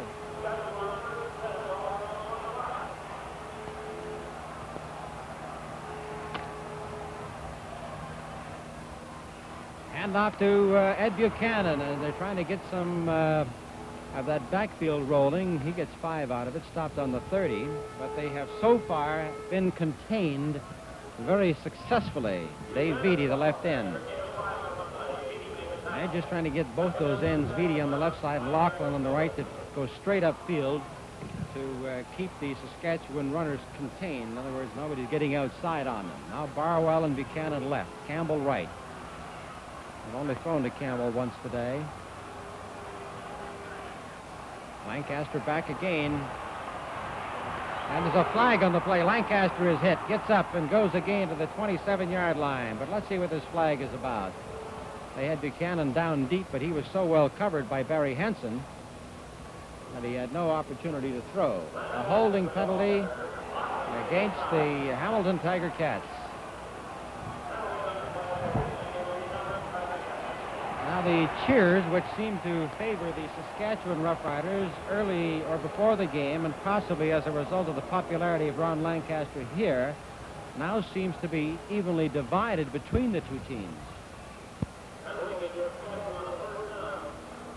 That'll make it first down Saskatchewan on the 40, and I think that the 2 touchdowns that Saskatchewan was behind to Ottawa last year at about this stage is setting in their minds at this stage, figuring they can still come back, as they did then. George Reed into the middle, caught there by Smokey Stover and the left tackle, Angelo Mosca. They're having not too much success with both Abinchan and Atamian to get that inside interference opened up. So what Reed is making in there, he's practically making on his own. John, I can't understand why they're not going for a little more short passes. They haven't been able to establish that inside running game yet. Lancaster now back. Here's that long one down there to, it could be... Hugh Campbell was so well covered by Bobby Richardson and by Bill Riddell. And that's the 8th pass attempt by Lancaster. He has completed only 1. That was for 9 yards. That's the type of play right there that Lancaster and Campbell were so successful with in establishing records last year, when Lancaster was doing a lot of rolling and Campbell was having an opportunity to beat a lot of people. But he stayed to primarily, I guess you'd call it a semi-roll this year, and Campbell didn't have time to beat a lot of people. 3rd and 8. Eddie Page. Hit by Dempsey and brought down on the 44.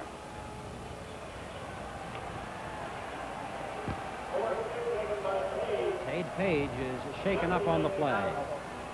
A 25-yard kick and a 1-yard return.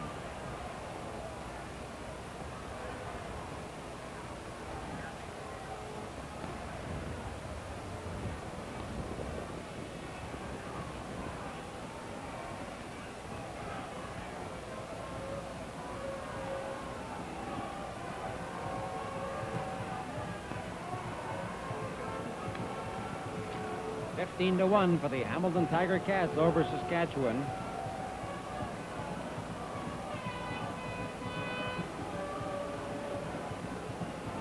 Four minutes and 22 seconds in the first half.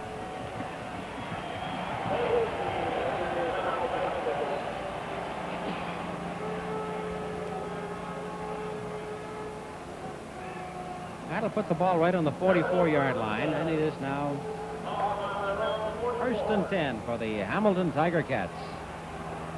Coming off there very quickly, Fleming rolling left. He's got Bethia doing a block for him, and he is pulled down by Ted Dushinsky, who grabbed him around the ankle after a gain of 5.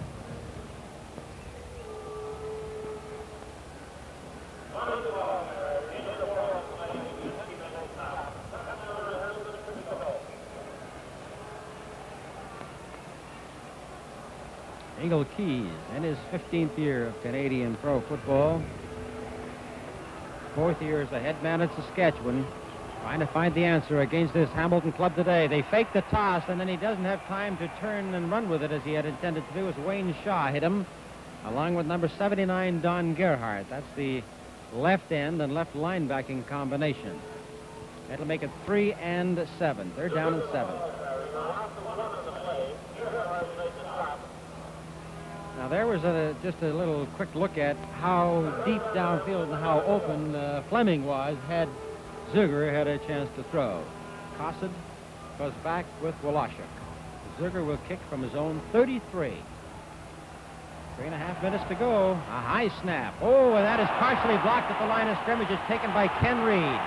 And Reed now turns and is brought down by Gene Stepatelli. Watch this one again.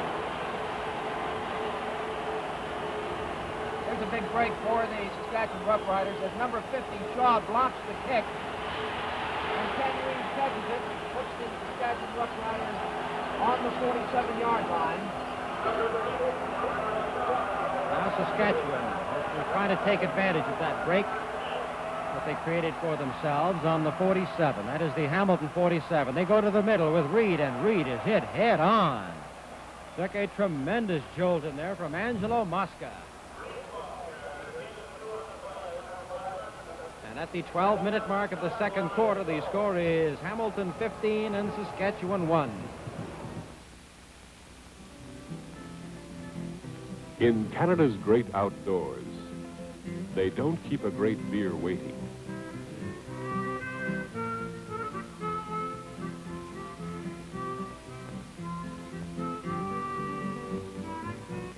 They get together with Canada's great light beer, Labatt's Pilsner Lager. It's the beer that's making friends wherever Canadians gather, with its true lager flavor. That's why it's Canada's great light beer. Labatt's Pilsner Lager, so smooth and easy drinking, it's satisfying big beer thirsts everywhere in Canada. Get on the light side with Labatt's Pilsner Lager. Find out why it's Canada's great light beer.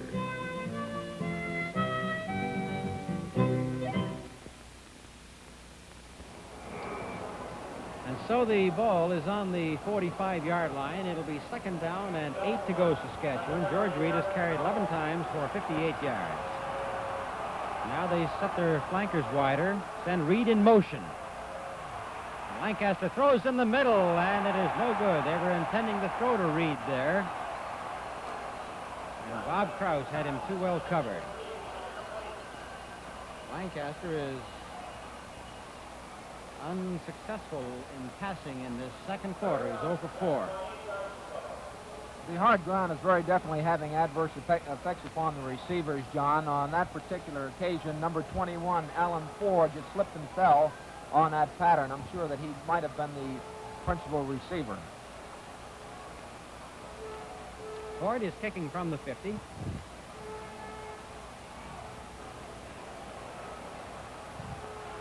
Back in there is Garney Henley on the 13, and he's got that tremendous getaway speed. There he goes to the 35, and Henry Dorsch takes him to the sideline. See how he does that so well. A great burst of speed here by Garney Henley. Watch him just take off and leave the Saskatchewan people behind. He's finally knocked out of bounds by Henry Dorsch, number 16 of the Saskatchewan Roughriders. It winds up as a net gain of 2. It was a 32-yard punt and a 2-yard return. How many things Garney Henley does so well? He averaged 10 yards on all his punt returns this season. First and 10, Hamilton.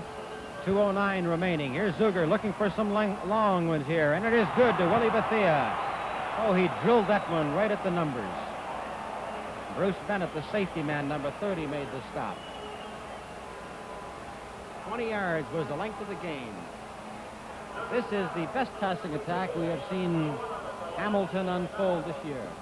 They're pretty well taking advantage of that inside area that is open from time to time. Willie Bethia having excellent hands, getting in the open without any problem.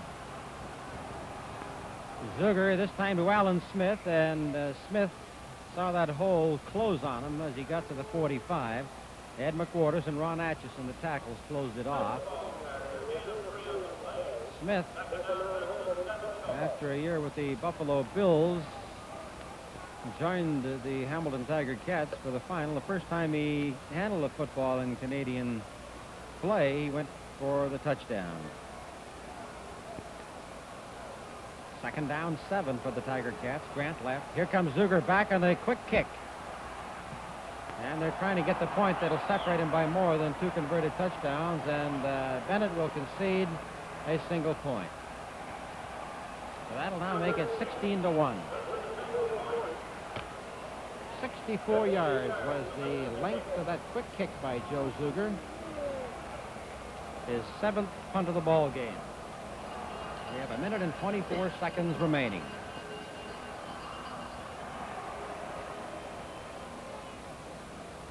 Saskatchewan Roughriders, a team that played 4 playoff games, had to beat Edmonton.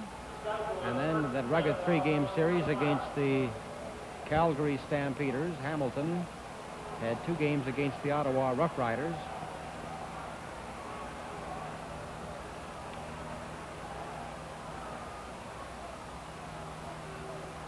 Lancaster gives to George Reed as they try to pop him off right tackle. That hole opened up initially for about 3.5 to 4 yards, and then it closed off very quickly.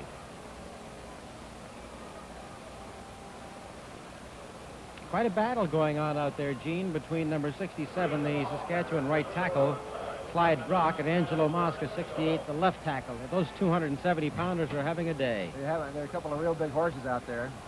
Probably combined close to 500 pounds. Second down and 7, Saskatchewan. Minute to go in the first half. Ed Buchanan does not make the first down. Try to disguise that a little bit as they sent George Reed, the fullback, in motion, and are unable to take advantage of Buchanan's speed simply because the Saskatchewan Roughriders have not been able to get outside with him.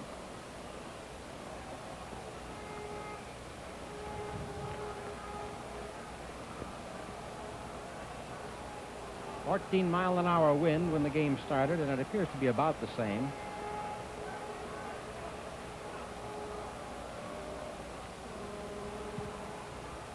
Ford gets a high one up there to Henley. Henley is stopped right on the midfield stripe by Jack Abinchan. And we have 20 seconds left.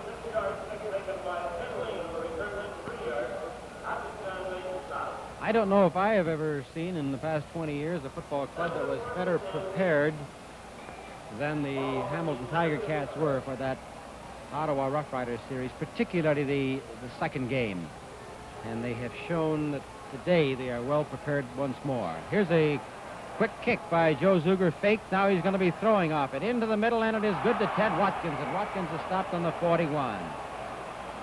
Bruce Bennett saw the fake quick, or at least he saw the quick kick coming. He ran back, opened up that safety zone, and they stopped him for a gain of 14. Here's a fast count coming off the ball because there's 2 seconds left on the clock. Now they're going to be kicking here for at least a single. It'll be a single because I see Gord Christian going on. Now they use him, of course, for his great downfield tackling ability and his speed. Gene Walashuk is in the end zone. I wouldn't even be surprised to see him hoof it back out of there to save a single point. It's the last play of the half. Here's the kick by Zuger. It comes down to Walashuk. Will he kick it back? No, he's going to try to run it out to save the point, and he is tripped in there for 1. Gene Cepitelli and John Holman were down there to make the stop, and the most significant factor in this ball game so far is the advantage that Hamilton has been able to take with the wind primarily, but the success that they had against the wind in the opening quarter.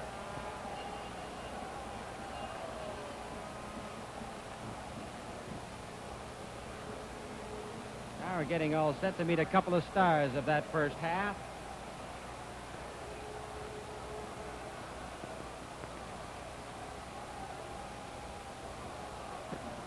Getting ready now to go downstairs with Johnny Bassett and his 2 stars of the first half. On the field with Garney, Henley, and George Reed. Fellas, George, you're wearing the cleats. Garney, you've got the running shoes on. We have a comment from both of you on how you're finding the shoes as compared to the field. Garney? Well, of course, it's real slippery. I tried the cleats at the beginning before we were practicing, and I felt that they were a little too slippery, so I tried these. It's still slippery, but I feel it's a little better with these. George? Well, I tried 3 different pairs, and I decided I'd go with the cleats, although it's a little slippery. I find that I'm more at home in them, and I can move just about as good as I can others. You're finding, despite the hardness of the field, that you're not having trouble cutting? Not too much at all. I think anything you have on that you're going to slip in, and I just feel like going with football shoes.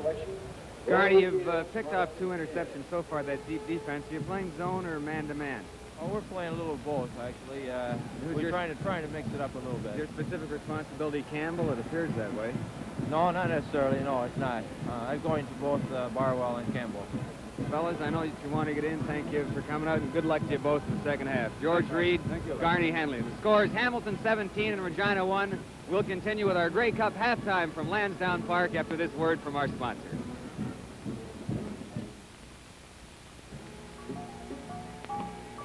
After a day's travel in Canada, don't keep a great beer waiting.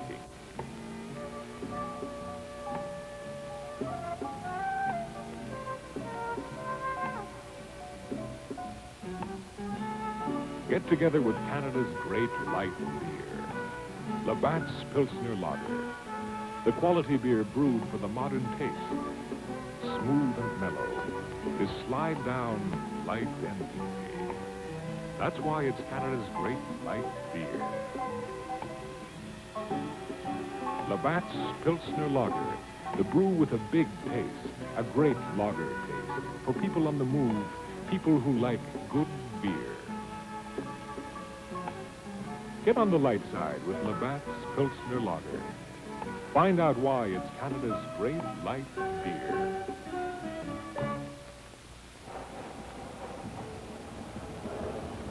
Here at Lansdowne Park in Ottawa, you see the CFL band under the direction of Captain Alex McCurdy. There are 42 members in this band. One time they were known as the Foot Guards Band. They've been in existence for approximately 20 years and have been with the Ottawa Football Club 10 to 12 years and have been adopted today by the Canadian Football League. You also notice the Ottawa Roughrider or Canadian Football League majorettes are also taking part in this halftime activity. There you have one of the outstanding marching bands in this area from Lindsay, Ontario, the Karwatha Cavaliers Drum Corps. And out in center field,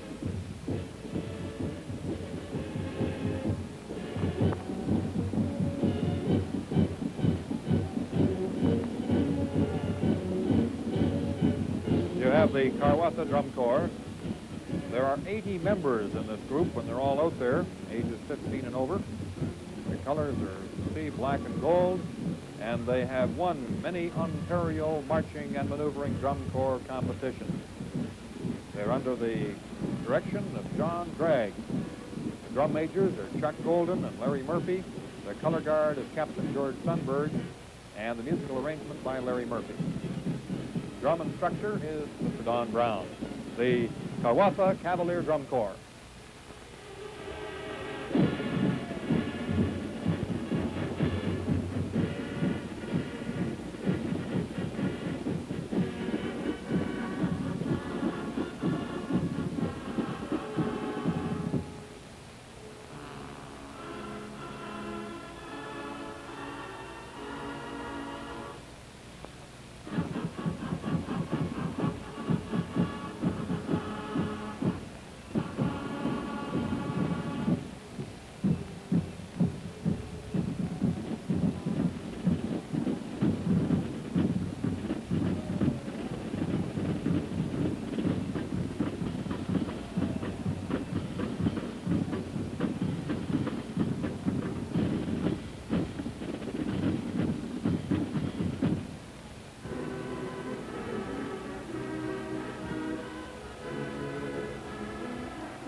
The Canadian Football League band now moves into the picture under the direction of Captain Alex McCurdy. They've been playing at Lansdowne Park in Ottawa for 10 to 12 years. Be prepared to watch one of the finest gymnastic groups in Canada. The Caleb group from Toronto, Ontario, are now moving onto the field, led by Mrs. Evelyn Pope, and they are going to perform some hoop exercises and modern gymnastics. This group have toured the world and are considered to be comparable to the best in the world. They will do their modern gymnastics to the tune of Apache.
The score is the Hamilton Tiger Cats 17, Saskatchewan Roughriders 1. We'll continue with our Grey Cup halftime show from Lansdowne Park after this word from our sponsor. In Canada's West, they don't keep a great beer waiting.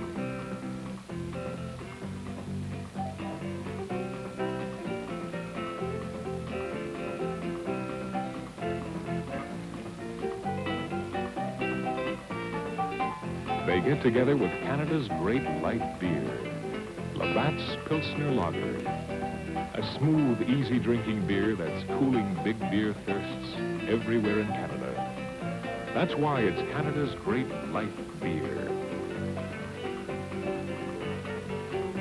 Labatt's Pilsner Lager, the brew with a great lager taste, made for people who really like good beer. Get on the light side with... Well, there are three decisive statistics in that first half. One is Saskatchewan's big edge in rushing, Hamilton's big edge in passing, and on the scoreboard, Hamilton's big edge in the score. As you can see, the first downs are very close. Hamilton has 7, Saskatchewan 6. In yards rushing, George Reed has given Saskatchewan a big edge, 75 to only 13 for Hamilton. But Joe Zuger's passing has more than made up for that, 159 yards on 7 completions of 12 throws. And Saskatchewan 9 yards. Lancaster has completed only 1 pass out of 9.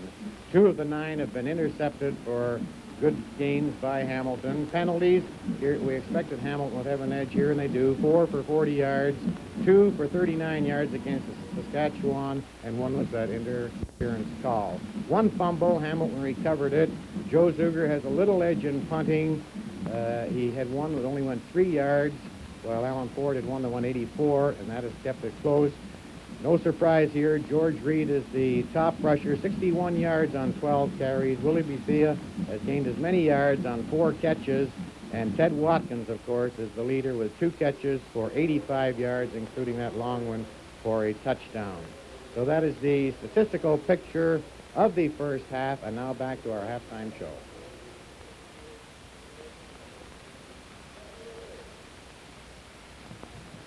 Okay, here we have the big play. Zuger getting good protection, throws to Ted Watkins, who was into the middle where it was clearly wide open, and he galloped all the way into the end zone for the big scoring play. And quite a homecoming, this Grey Cup final for the former Ottawa Roughrider, Ted Watkins. The score is the Hamilton Tiger Cats 17, Saskatchewan Roughriders 1. We'll continue with more of our Grey Cup halftime show from Lansdowne Park after this word from our sponsor.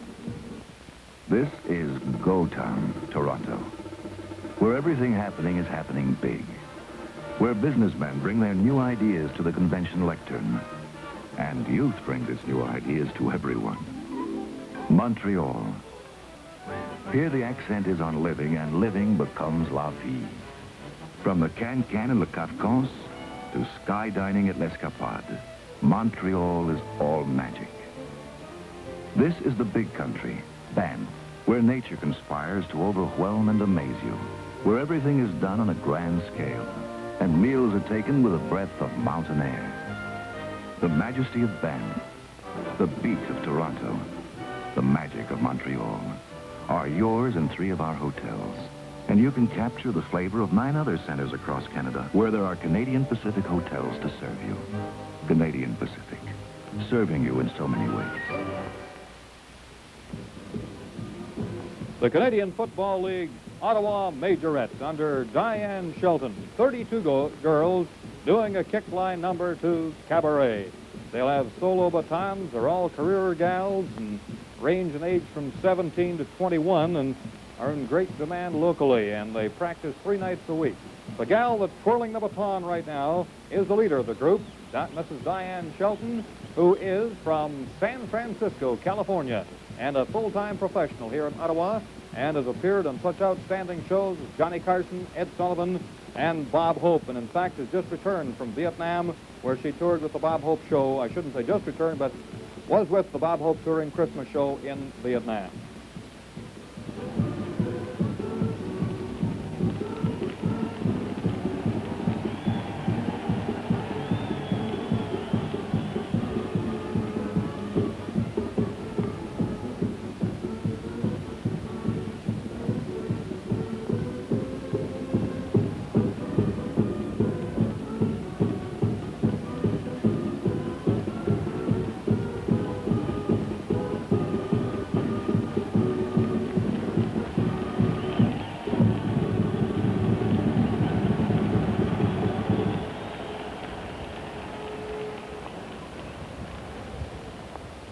That is Mrs. Diane Shelton, the leader of the Ottawa Roughrider Majorettes, who have been adopted by the Canadian Football League for this halftime show.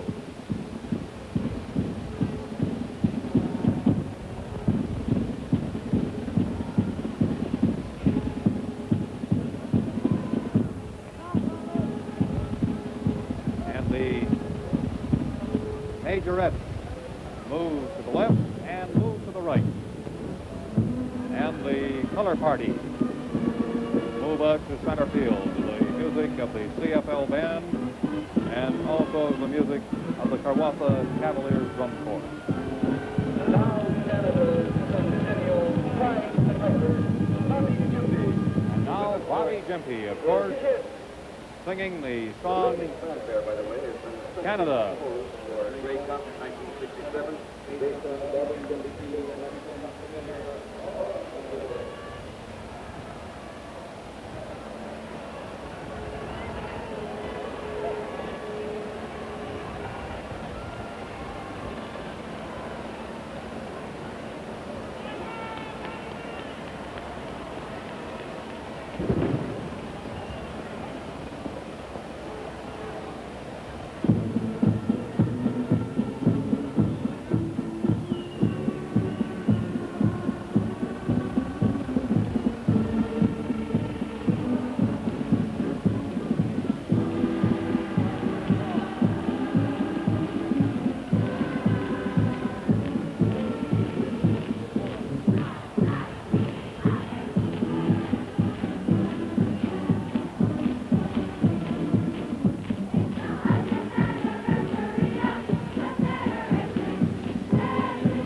The score is the Hamilton Tiger Cats 17, Saskatchewan Roughriders 1.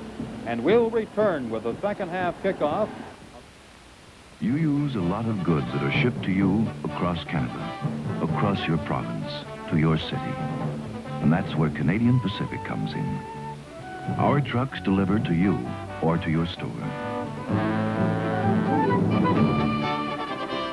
Our giant highway transport trucks haul goods from city to city and across the nation. And in many parts of Canada, they haul supplies for the development of natural resources.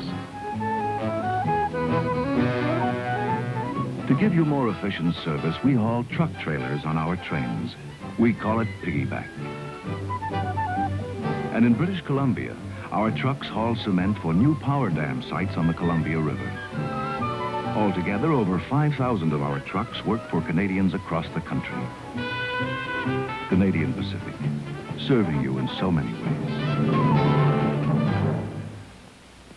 On the field with Jim Duncan, the fine assistant coach of the Saskatchewan Roughriders. Jim, you'll have to open the game up a little bit now. Yes, we will, John. We made a couple of mistakes defensively out there, and Hamilton certainly has a fine enough football team to take advantage of any mistake that you make, and that's, I think, it's a big difference in the ballgame. Well, right I know now. we're looking ahead to a great second half. It's a great comeback football club. They did it last year. Good luck to you in this second half. Thank you so much, John. Now let's get back upstairs to Johnny Esau.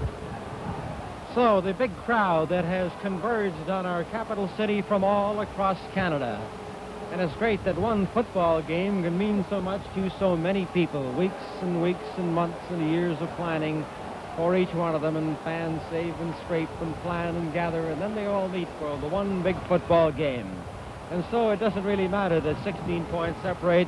Everybody is having a ball. It is 17-1 for the Hamilton Tiger Cats over the Saskatchewan Roughriders, and the Hamilton Tiger Cats will take the win in the fourth quarter. Ronnie Lancaster, warming up on the sideline, probably has been given the word to start throwing short in the second half. That's why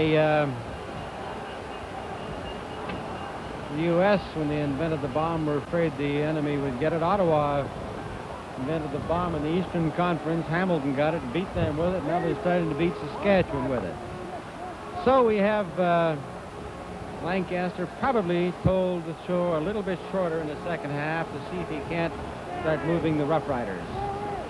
Bethia and Smith go back to receive. And on a hop. Willie Bethia in his running shoes is met on the 25 and driven down on the 26. Wayne Shaw comes in to make the tackle.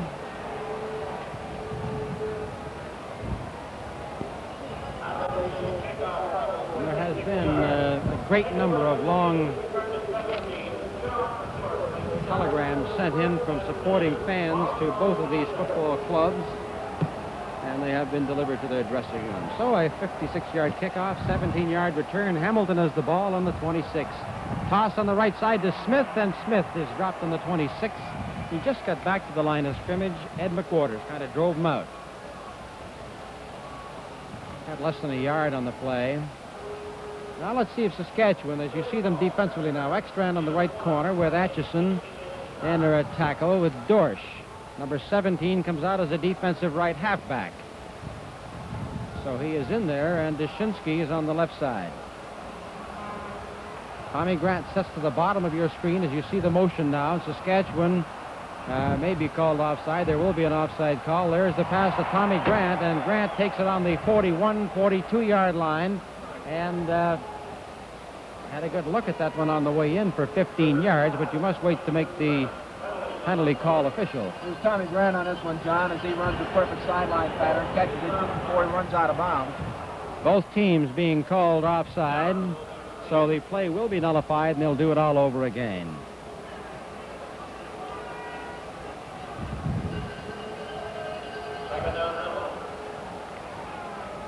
Hamilton in the 5 years of Grey Cupping from 61 to 65, Saskatchewan from 28 to 32, the only two clubs that have been in for 5 consecutive years. Bethia and Smith to the left. Middle linebacker Dempsey comes out to cover Bethea. The pass is almost intercepted by Ron Atchison, and there is a flag on the play. A holding penalty is being called. We had Charlie Turner and Don Gerhardt in a bit of a go. And I don't know who started it. It's Hamilton being called.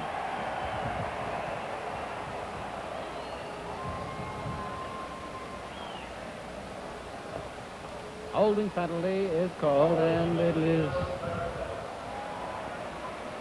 taken back to the 16-yard line.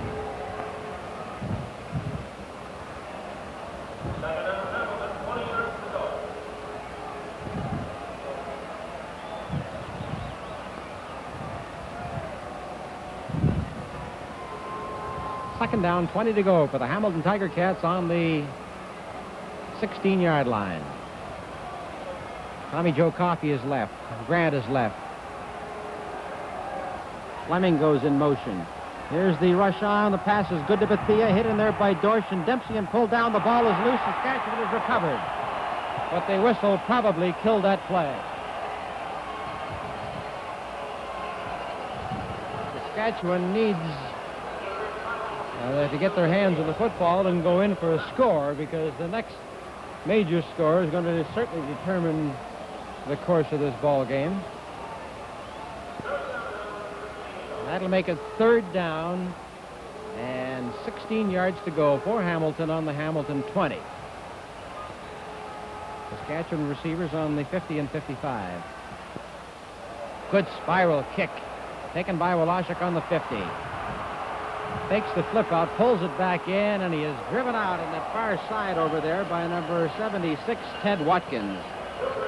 Watkins, the 5-year veteran of Canadian football, 4 years with Ottawa, has good speed, a 200-pounder who can fly, 42-yard kick, and a 2-yard run back. And the Saskatchewan Roughriders have to score here pretty quickly. We're looking for the short pass.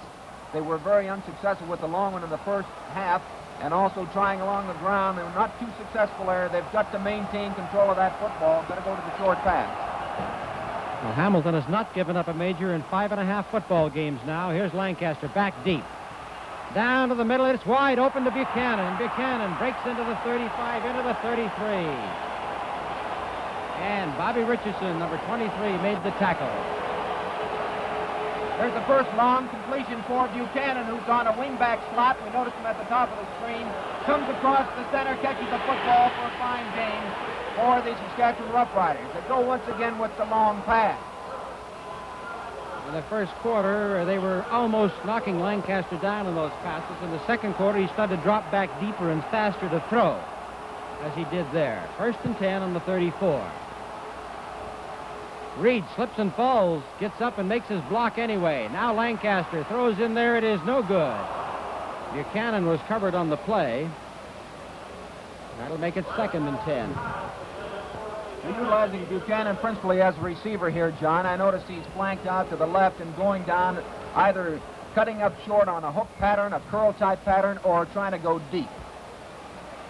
Well, the Saskatchewan Roughriders did a pretty good shopping job. They bought Ron Lancaster and Ed Buchanan and Ken Reed for less than $1,800 for the three of them. Now Lancaster has a rush from the blind side. Teddy Page. Nobody laid a hand on him. See how Page comes in home free. Beautiful here. This looks like a lookout block. Watch Page, completely unmolested. Wham right into Lancaster. Big loss.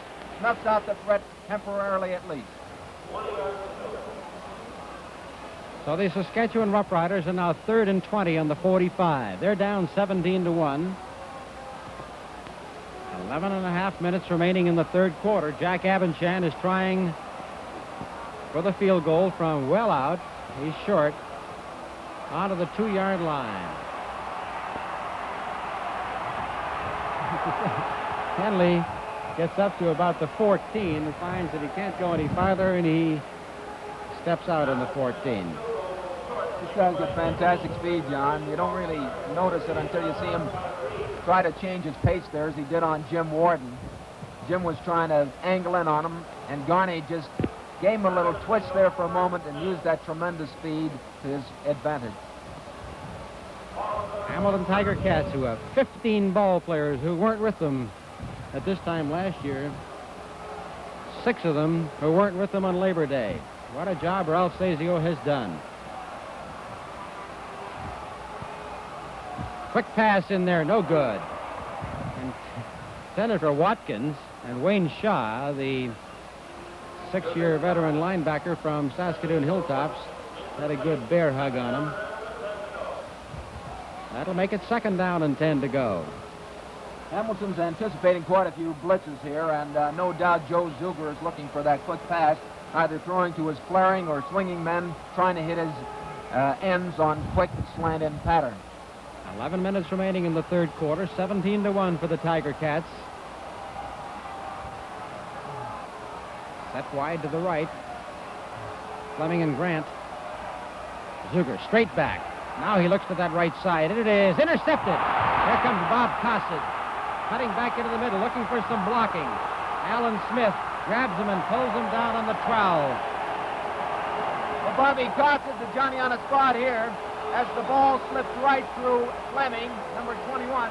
Here it is right here. Watch Cossett try to pick up some blocking and decided to go the other way. Finally, it's brought down by Smith. And at the 4-minute mark of the 3rd quarter, the score is Hamilton 17 and Saskatchewan 1.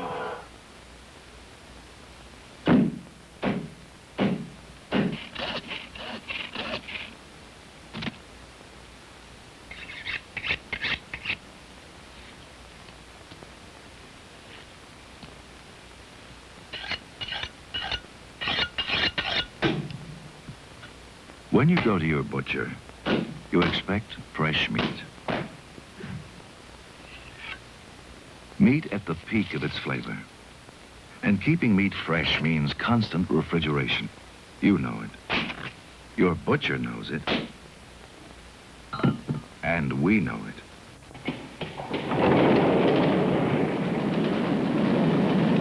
So at Canadian Pacific, we developed controlled temperature cars for fresh shipment of meats and other perishables.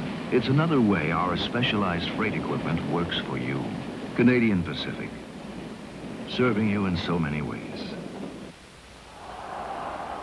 So the Saskatchewan Roughriders on the interception by Cossett are 1st and 10 on the Hamilton 11. Ford and Reed are the setbacks. And they give to George Reed, and Reed is tripped by number 15, Teddy Page. Went right over the top of him.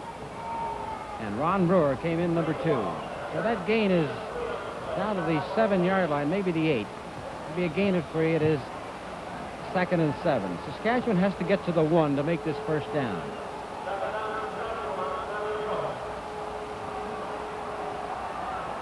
Campbell and Buchanan left. Lancaster back to throw. And it's deep into the end zone. Intercepted back there by Bob Kraus. And Hamilton gets themselves out of trouble, and they're back out on the 10. Ronnie Lancaster in that particular pattern was looking for Huey Campbell. However, Campbell was extremely well covered by number 23 Richardson of the Hamilton Tiger Cats, and he actually slipped as well. Lancaster is now 2 out of 12 in the passing department, and 9 minutes and 42 seconds remain in the 3rd quarter. Hamilton has weathered that storm, the interception that got them into a bit of a hole. Now Tommy Joe Coffey splits to the bottom of your screen, wide to the left, Grant wide to the top. Theo goes in motion. They give to Smith, and Smith turns that corner. There's a great block thrown down there as he went for 10 yards as John Holman, the big guard, number 57 from Wisconsin, one of the 6 post-Labor Day acquisitions, helped set up the play.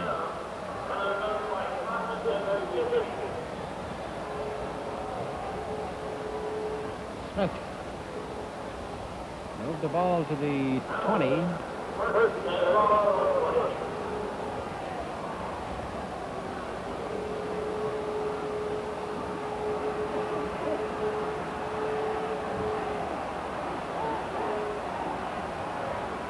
Toss to the right side to Bethea, and Bethea is partially submarined there by Henry Dorsch, number 16. And that gain is very close to 4 yards. Well, how many football fans know who holds the record for the most touchdown passes thrown in Grey Cup competition? And if you guessed or remember Joe Kroll with 7, you were right.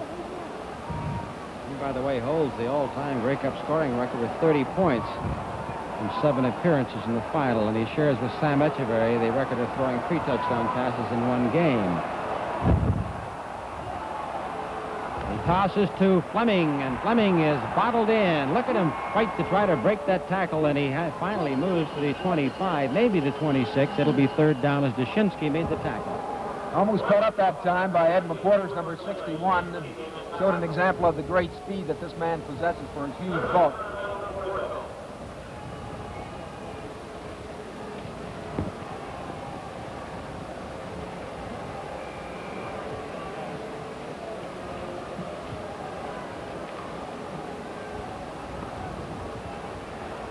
It is 3rd down and 4, and Hamilton will kick from the 12. Joe Zuger. It's a low one. He's a good kicker into that wind.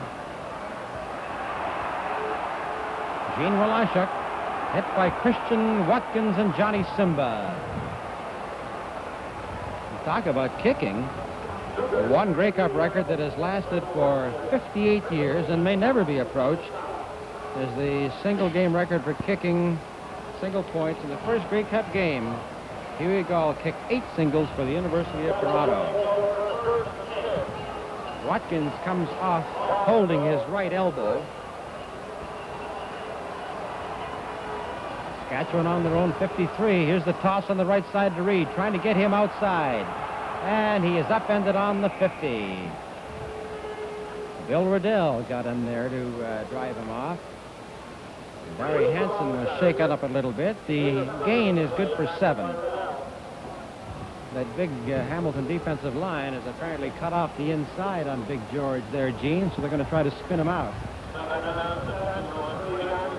Barwell and Buchanan come out, so they've gone into their short yardage blocking situation. Carfin the left end. Reed, Ford, and Dorsch.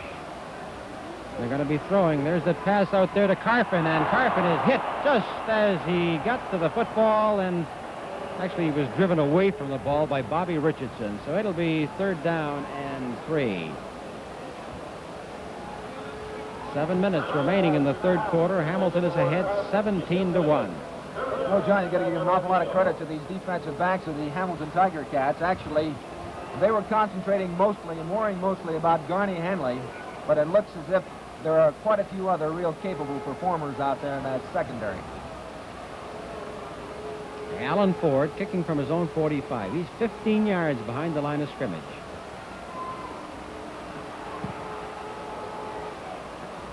Tommy Grant on the 15. Gary Brandt slipped and fell, and Grant looked like he was almost going to get open there, but he was dropped on the 26.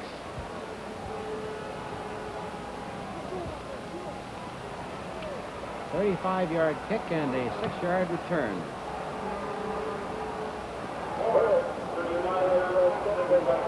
Roll that he touched down on the 25, so it is Hamilton 1st and 10.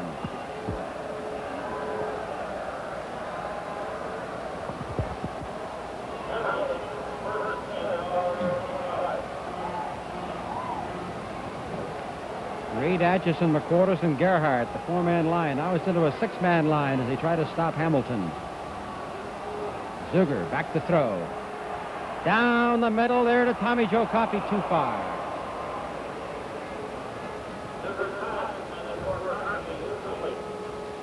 Zuger kept almost everybody back there. He sent Grant to the right. Coffey down deep, kept everybody else back in there to block for him to get that long one away. They figure if they can add one more here, they can blow the game wide open. I think so, John. They're working on a one-on-one situation there with Dale West. However, Dale's got excellent speed, and it surprised me to see Tommy Joe get at least 2 steps on him.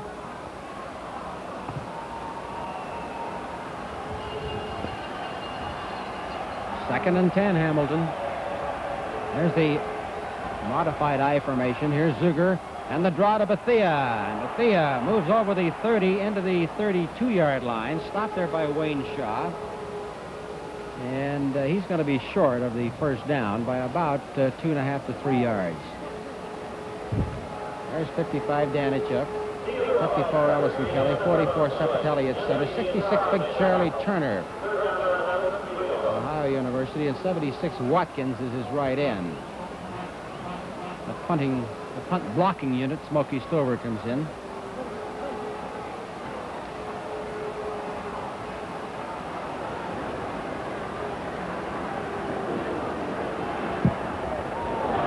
Good one. Down to the 35. Here's Walasha.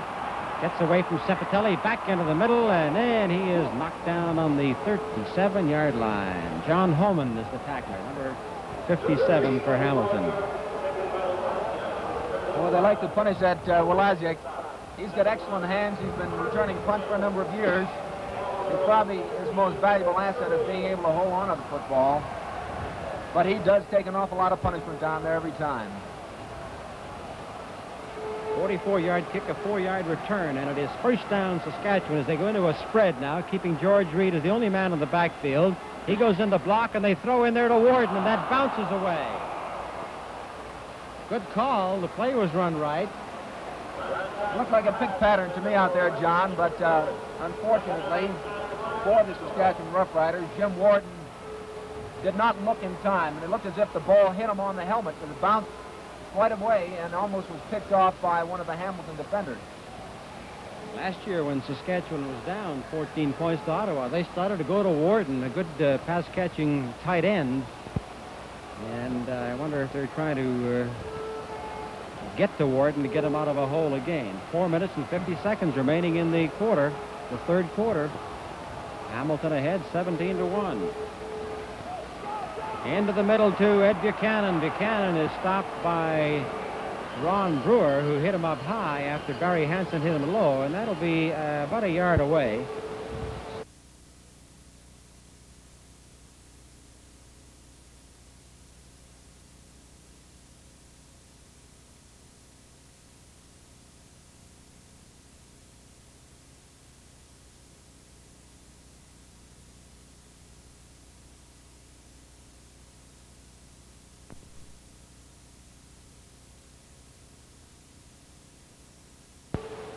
Smokey Stover in there to help out as well. It'll be third down, and there's about a yard to go. Will they gamble? They're going to kick with the wind. And the Western contingent here is second-guessing that call a little bit. Looks like Buchanan might be hurting once again. In the series against the Calgary Stampeders, he twisted his knee, and actually before the game, he was limping quite a bit, and I understand they shot it right below the knee. Alan Ford steps up to the 31-yard line. Henley and Grant back to receive. Grant will take this on the run. Spun off balance in there by Jim Carpin. And he didn't get any momentum, so he's dropped at the 29 by Jack Abinchan.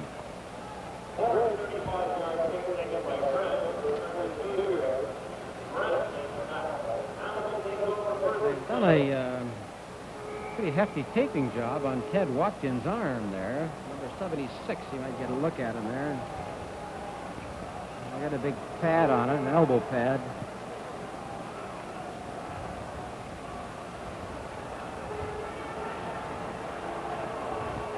Joe Zuger fakes the toss, and he throws down the middle, and it is no good. Intended there for Dave Fleming. Dale West injured his knee as he started to come for the ball. Looked like he twisted his knee. Had he not thrown himself off balance, he was in a pretty good position to pick that one off, Gene. Certainly was. That ball definitely was overthrown, and Dale West was trying to get there as quickly as possible. Looked like he might have gotten cramps or just twisted a little bit. This is the farthest the Hamilton Tiger Cats have been able to advance out of their own zone in this quarter, but by the same token, they have not allowed Saskatchewan to score, so they haven't been hurt by it. 2nd and 10, Hamilton. Zuger. Oh, that middle has opened up for him to throw, and it is no good. Tommy Joe Coffey. West out of there, Gene Wolashuk came in to cover, and Hamilton quickly went to Wolashuk's spot, figuring that he could be beaten. Well, it appears as if Dale West must be injured. Gene Wolashuk is in there for his particular position. Little problem down there once again at the goalpost.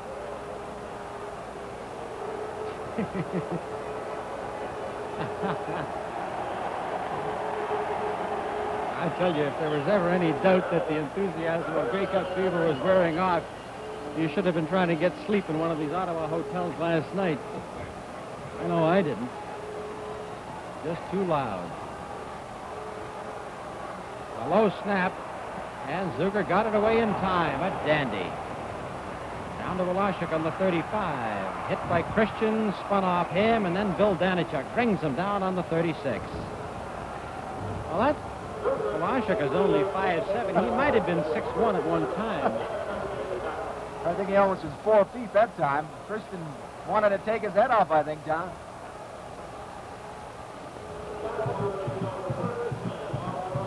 At the 12-minute mark of the third quarter, the score is Hamilton 17, Saskatchewan 1.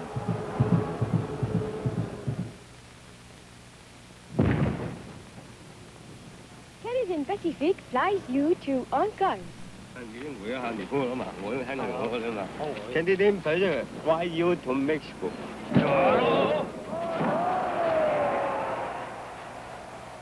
Canadian Pacific flies you to Tokyo. Canadian Pacific flies you to Amsterdam. Canadian Pacific flies you to Rome. Canadian Pacific flies you to Hawaii. Canadian Pacific flies you to South America. Canadian Pacific Airlines will fly you to the Orient, Hawaii, and the South Pacific, to Europe, Mexico, and South America. 23 destinations throughout the world. And, of course, we fly you across Canada, too. Canadian Pacific, serving you in so many ways. One of the many interested spectators here, Governor General Roland Michener and Mrs. Michener.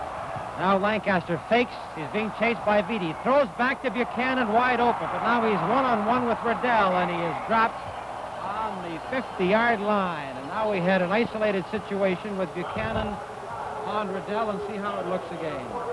Buchanan out here wide open as Lancaster throws to the weak side. He's trying on a one-on-one situation, however, does not get beyond the defender. So Buchanan picks up 14 yards as Lancaster tries to take away from the Hamilton strength. Hustle straight back. Look out. Dumps it in the middle in here to Alan Ford, and Ford is knocked down by Bob Krause. His forward point of advance was just about a 1-yard gain. He's trying to beat that big rush coming up with the screen. Exactly. He's trying to dump it right in the middle there, and he's just getting that football away. On that particular occasion, I thought Ron Lancaster just might be dropped before he let that ball go. A minute 53 remaining in the third quarter. 2nd and 9. Richardson comes out here to cover Campbell. And Lancaster is thrown for a big loss back on the 35-yard line. Vitti and Barrow and Page. Page was the first man in. There's a penalty on the play. Once again, Page makes the big play here. Watch George Reed almost block him out, but not in time.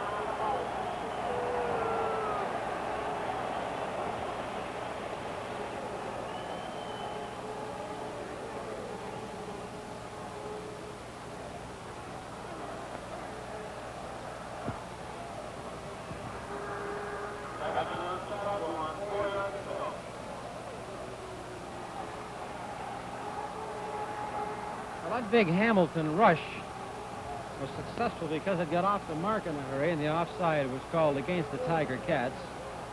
So it'll be 2nd and 4 on the Hamilton Tiger Cat 54.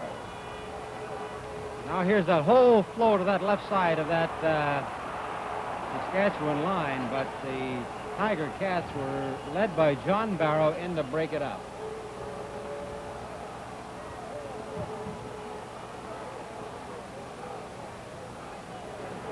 What's George Reed here trying to move, trying to find an open spot, but that big defensive line, led by Billy Ray Laughlin, stops him for little or no gain.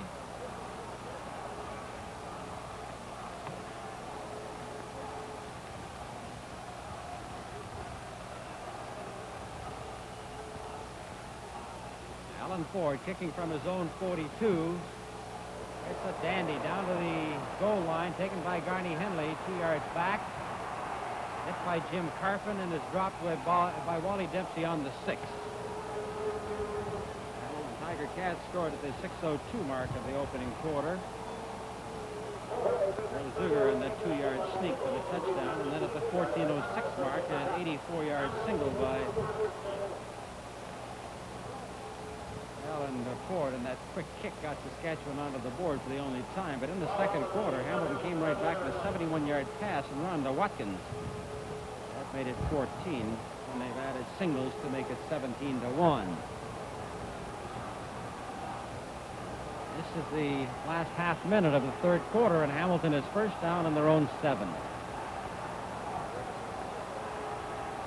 Smith and Bethia in here for Joe Zuger, and Smith takes the handoff into the 12-yard line for a gain of close to 4.5, maybe 5, when they unpile him. 1-minute flag is up.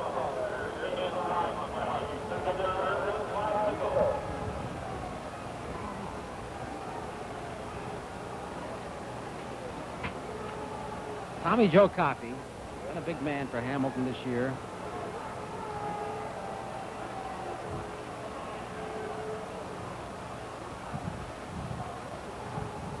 Here's Bethia rolling.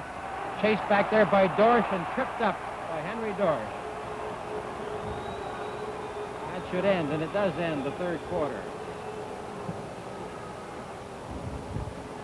A loss of 3. And at the end of the third quarter, the score is Hamilton 17, Saskatchewan 1. We'll have more CFL action after this word from our sponsor. This man has a special interest in you. And this girl has a special interest in you, too. He's a Canadian Pacific shareholder. And she's a Canadian Pacific employee. He's one of the 50,000 Canadians who own the majority of voting rights in Canadian Pacific, a Canadian company. And she's just one of the more than 58,000 Canadians working for Canadian Pacific across the country. Put them all together and you get 108,000 Canadians with a special interest in your complete satisfaction. That's a lot of interest. Canadian Pacific, serving you in so many ways. I never envy the police at the Grey Cup games, because their job, of course, is to keep people off the field, to protect the game, and they get the over-exuberant fans who run out there, and they have to go out and lug them off, and they get booed by the fans. Cossett and Malashuk will be back to receive. Each team has had 8 first downs in the ball game. Saskatchewan 95 yards rushing, Hamilton 37. Saskatchewan has completed only 4 out of 16 passes for 50 yards. Hamilton 8 out of 18 for 163. 3 interceptions by Hamilton, 1 by Saskatchewan. Joe Zuger deep in his own goal area to do the punting. It's a bit of a wobbler away. Cossett takes it on the hop. Cossett goes out on the 42-yard line.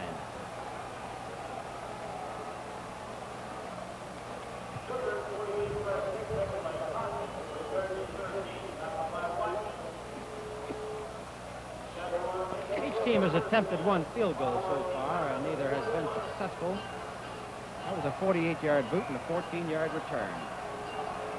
Now Saskatchewan first down on the Hamilton 41.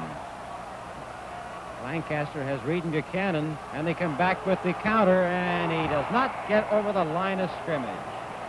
Ted Page, who certainly is one of the outstanding ball players here today. Ted Page.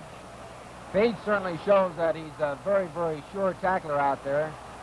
Any time that you can stop Buchanan in that fashion, you know you're doing a pretty good job. And Ted Page has been doing an outstanding defensive job all afternoon.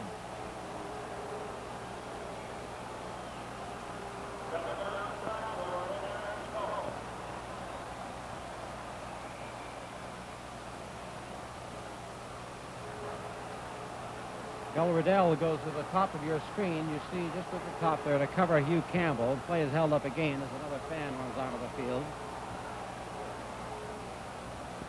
It is second down and 10 to go for Saskatchewan, and the referee, Harry Ross, had no alternative but to blow the whistle and call timeout. And the fans watch to see whether the player will run off the field, and he does. But the teams go back to the huddle again. And this can be unfortunate because it breaks the momentum of a ball club.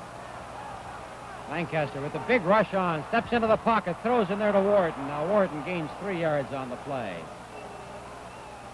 It'll be 3rd and 7 as Stuart Stover made the tackle.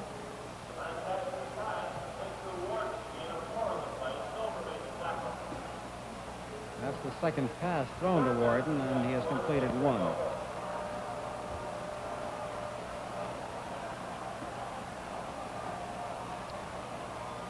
Grant and Henley go back to receive to the 5-yard line. Alan Ford will kick from his own 53.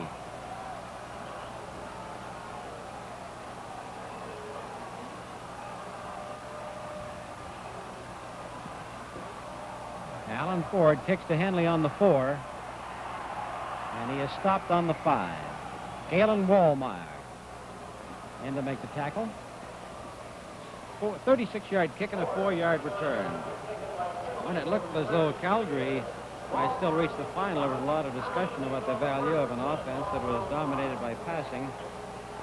Well, in 1955, Montreal passed for a record 508 yards against Edmonton, and the Eskimos passed for only 72, but Edmonton won that game 34-19.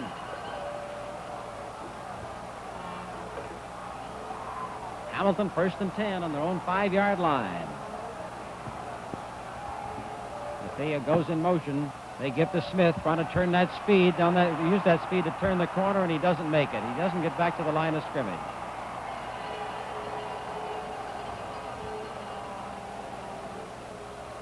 Saskatchewan has certainly corrected the mistakes that they were making in the first half, Gene, but they just haven't been able to mount an offense to go with it. They haven't been able to maintain ball control at all. I think that they're trying to go for that quick touchdown. They need it offensively. Defensively here, they're doing a pretty fair job. Number 16, Dorsch, is keying pretty well on the offensive backfield. The runner's back there. As you'll notice, he'll come in very quickly. Quick kick by Joe Zuger, and going back is Wolashuk. He smelled it just in time. He takes it on the run. He's got Tommy Joe Coffey looking for him, and he's got him by the scuff of the sweater and pulls him down on the midfield stripe. Watch Zuger now as he calls this quick kick. There's the quick kick now by Zuger. This is second one for him this afternoon. Wolazic trying to outrun number 75 Coffey. Has no luck here as Tommy just about tears his jersey off. Hamilton with the 17-1 lead were content to get Saskatchewan out of their half of the field. Hamilton's defense goes into a 6-man line again. Now they're shifting all over. As you see, there's Brewer moving one step to the right. They go to the middle to George Reed, and Reed is stopped on the 51 for a gain of very close to 5 by Ron Brewer. Brewer certainly guessed right there, Gene. He stepped right into the hole to pull him down. In a lot of situations like that, John, Lancaster will be using audibles, trying to explore some of those open gaps, those open areas in that line, and as soon as the audible is called, there's usually a defensive realignment. And we saw it on that play.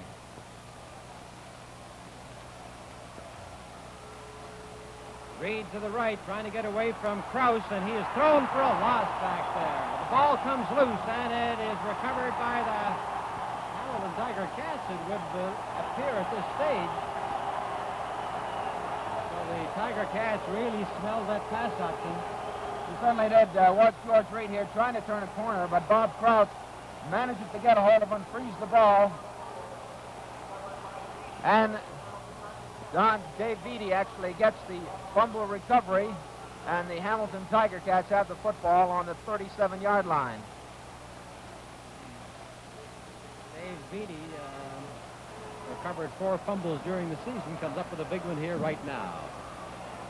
So Saskatchewan has been reeled back to their own 37. Zuger back to throw. Lots of time. He's going for the long one, and it's into the end zone, and it is no good. Watkins could not hold on. Wallachuk covering. Watkins trying to get behind number 19, Walaziuk here. Just about does it.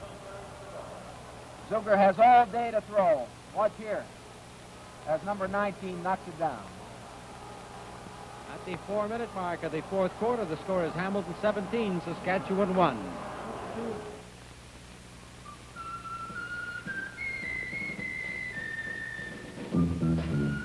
If you started with a good idea for a sporty car, added heavier contour bumpers, wildly extravagant no-vent windows, covered the bucket seats a little more lavishly, put in a smooth, all-synchro-mesh transmission, and a wood-grain steering wheel, carved out more legroom and headroom, made the back seat wider and the trunk bigger,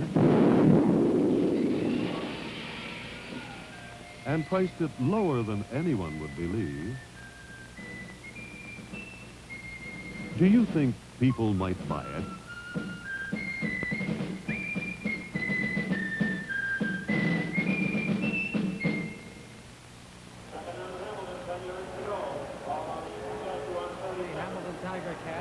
Second and 10 on the Saskatchewan 37. Trying to make it 6 games in a row without giving up a major score. They're ahead 17-1. Zuger back. Into the middle it is. No good. Bob Cossid tried to intercept and couldn't hold on. Bob Cossid, a Regina boy who went to Kentucky, had 5 interceptions during the season. And he had 3 more in the playoffs. Almost had number 4 there. Let's see what's happening down in that front wall now as these two clubs are banging head and head. Take a little isolated shot here to see really what's happening up front.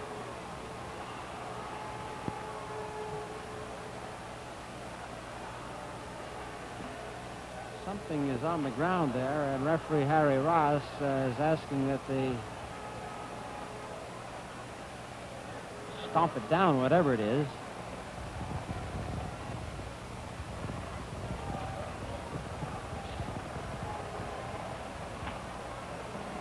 It'll be 3rd and 10.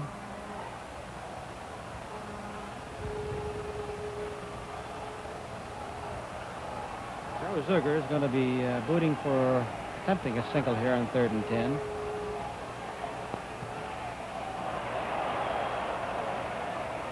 Costin slips and falls, and the ball goes right to the dead ball line.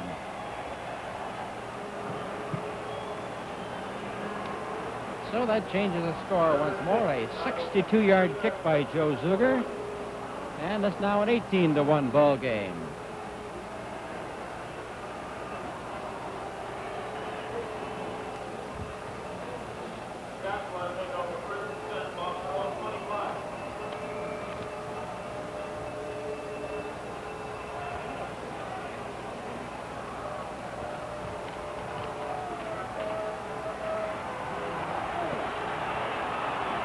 Lancaster almost tripped there. Now has to run to get out of trouble. Goes into the middle to Buchanan, and Buchanan now goes for a little run. He needs some protection here, so that sideline is opening if they can block Riddell out. Buchanan is pulled down on the 38-yard line. It's one of the most fantastic plays of the afternoon. Ron Lancaster finally being forced to throw the football to Ed Buchanan. Watch Ed here, needs one block on Riddell, doesn't get it, and it's finally thrown out on the 38-yard line. Tremendous pressure exerted on Ron Lancaster that time as Brewer over the center working on Ted Ernest got in there, and it looks like Ted is coming out right now. It appears to be a bad knee, Johnny. Yes, he's injured his knee, and Galen Wallmeyer goes in to replace him. So that 47-yard gain by Buchanan, and that puts the ball on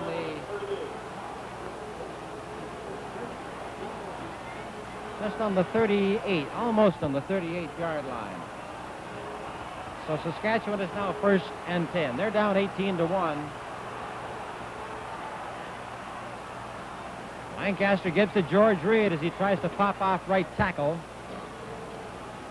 He goes for very close to 6.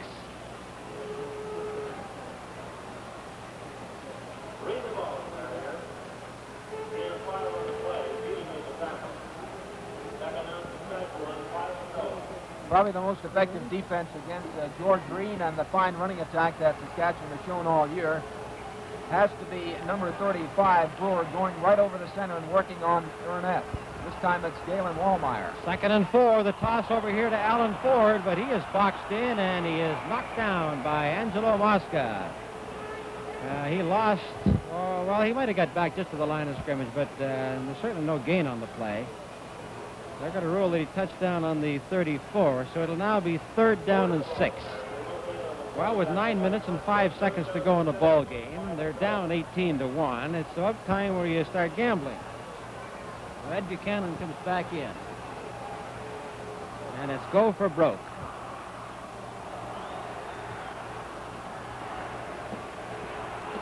Everybody is in motion right. Lancaster into the middle there, and it is good to Buchanan, and Buchanan is stopped on the 25, maybe the 23. Bill Riddell makes the stop. That's the type of play that we thought we'd be able to see a little while ago. It's the typical curling pattern. Watch him throw right in front of Riddell here. Riddell tries to punch the ball out of Buchanan's arms, but Eddie was holding on to it. Ball is on the 23, so it was his forward point of advance. And it'll now be 1st and 10 Saskatchewan. Ford comes out. Barwell splits right. Campbell is left with Dorsch. Pass to Dorsch. Dorsch now needs one block to get into that 20-yard line and couldn't do it. He was too well covered by Ron Brewer and by John Barrow. So it'll be a gain of 2.5.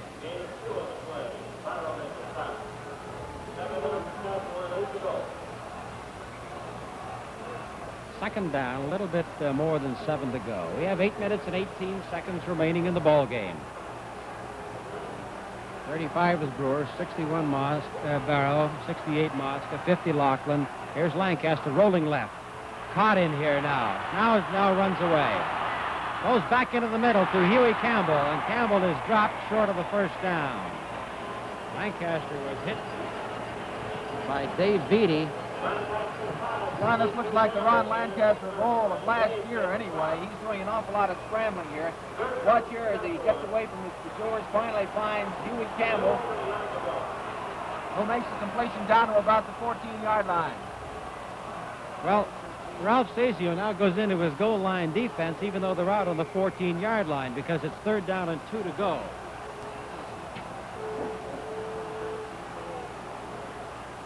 We've got Vitti, Holman, Turner, Mosca, Kelly, Barrow, Richardson, and Laughlin all up on that line. He's into a 10-2. And they go to the middle. George Reed, they do not make it. Does not appear as though they made it. And the Hamilton Tiger Cats will take over.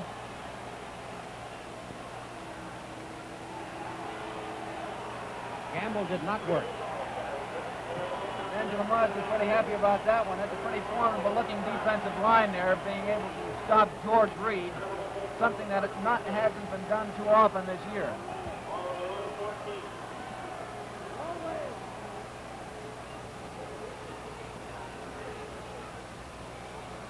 .7:35 remaining in the ball game as Hamilton leads Saskatchewan 18-1.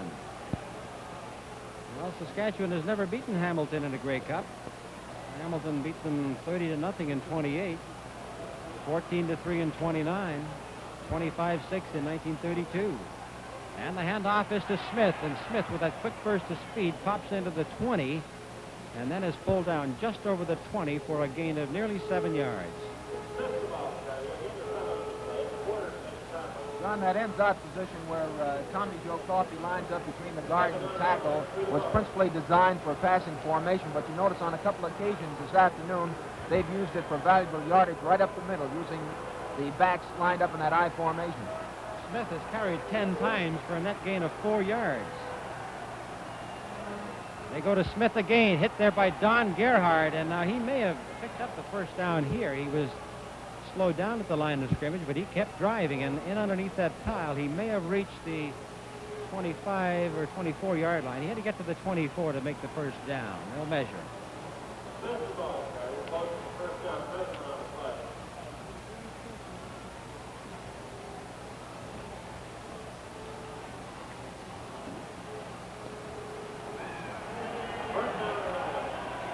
There are two football clubs that lost 4 games apiece this season.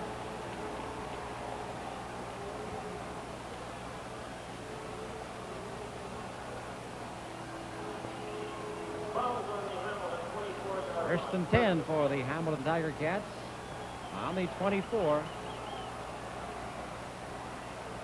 Sepatelli at center. A fine afternoon's work. They go to the middle here with Bethia, and Bethia is stopped in there by Atchison, number 41. The gain is up to the 27-yard line. It'll be 2nd and 7.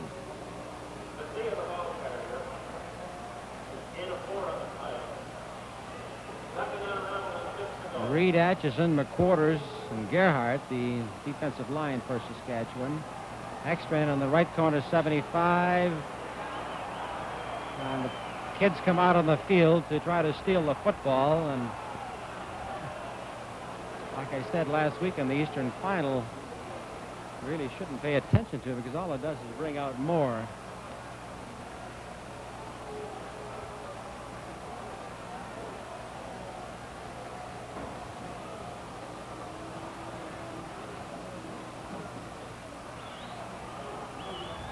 Foul is on the 28-yard line, 2nd and 5. Here goes Zuger. Steps into the pocket, and he is tripped short of the first down, and in there was Kenny Reed. So that'll make it 3rd down and 3 to go. Tommy Grant was away downfield. It looked like Joe was going to try to step into that pocket and go for the bomb. Yeah, it looked like that was definitely intended for number 75, Tommy Joe Coffey. He was in that similar position that we mentioned a little while ago between the guard and the tackle, this time on the right side. He just took off straight down the field, but number 30, Bennett, was covering him very well. Joe Zuger kicks a liner to Walashuk on the 30. Turns to get away from Christian. Beats him. Keeps up going. May flip it out. Carrying that ball. It was a great recovery by Christian because Walashuk beat him the first time, but he was caught by Christian as he ran laterally. A 51-yard kick and a 1-yard return. Looks like he was thrown to the ground pretty hard, John. It appears as if he knocked the back of his head against that hard turf, and he's knocked out temporarily.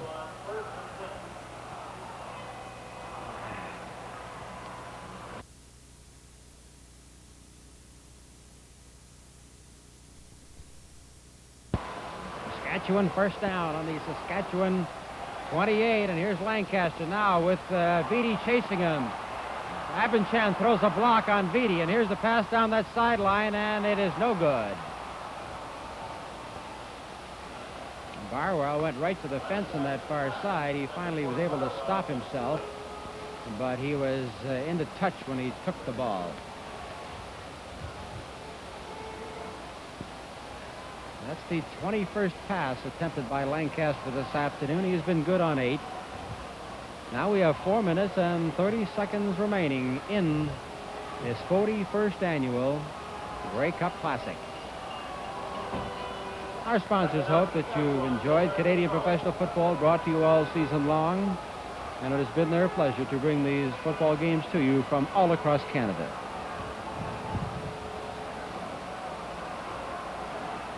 Lancaster rolling right, gives to Buchanan, but Buchanan is stopped in there by Mosca on the 31.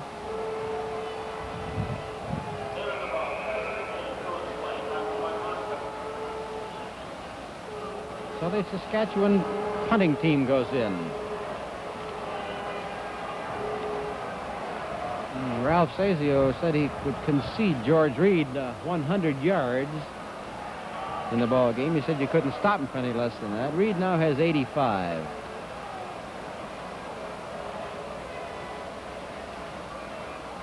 Ford took plenty of time before he let that punt go. And Tommy Grant is down on the 53-yard line by Wally Dempsey. 28-yard kick and a 2-yard return. And so the Saskatchewan Roughriders, with a long and glorious history in Canadian football dating all the way back to 1909, a club that finally ended that long famine by winning their first Grey Cup ever last year, appear unable to make it 2 in a row. Hamilton is a well-coached football club, certainly emotionally ready. Here comes Ed Turek in that backfield, and Turek is caught and thrown for a loss back on the 52. And Ralph Sazio figuring that with an 18-1 lead and 3.5 minutes to go, the kids that have stepped into certain spots and helped him all year when you need that bench has now sent Turek in there to get a little taste of Grey Cup. Johnny Simba is also in the backfield. He's second down and 11.5 to go.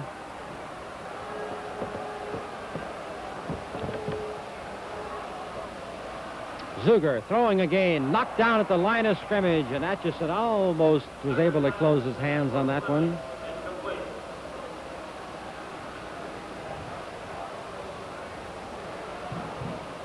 And at the 12-minute mark of the fourth quarter, the score is Hamilton 18, Saskatchewan 1. Introducing the car that has air conditioning as standard equipment, the 1968 Ambassador. Hot out there, hot. Odds.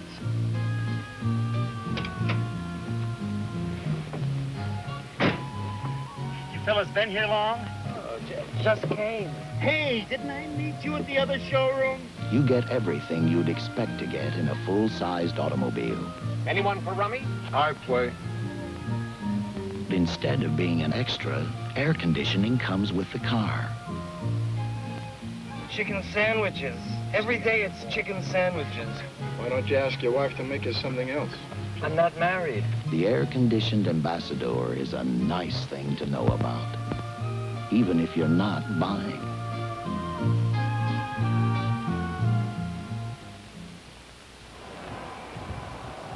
Well, they'll be whooping it up in the winner's dressing room, and it would appear to be the Hamilton dressing room, and our color cameras will be going right into that dressing room for our post-game show. And Joe Zuger, who has been an outstanding ball player here all afternoon, gets set to hit another dandy. And it's Cossett who takes it back on the 1-yard line. Christian waiting for him. Sapatelli pushes him sideways and into touch. There's a flag back at the line of scrimmage.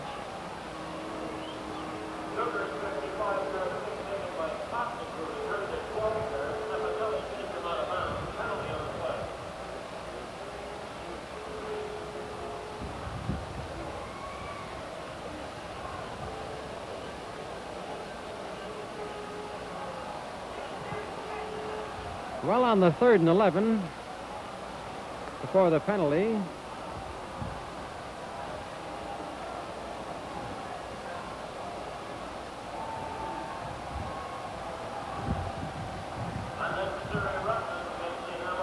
they'll get enough to move that football up the field because of that roughing call.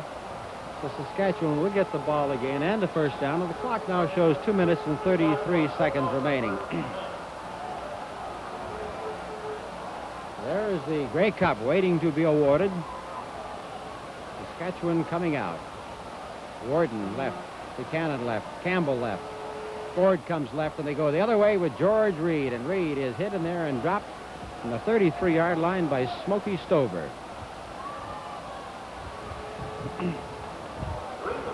done with some 17 points behind, you'd think that Ron Lancaster would start throwing some of those bombs that he opened up the first half with. However, he's sticking with George Reed on the ground, thinking that possibly that Hamilton defense would be loosened up, not anticipating the run. 2nd down and 5 to go for Saskatchewan. 2:17 remaining. And they go to George Reed again, and he is stopped right on the 36-yard line. So he'll be short by 3 yards. Dave Eady making the tackle. Saskatchewan punting unit goes in.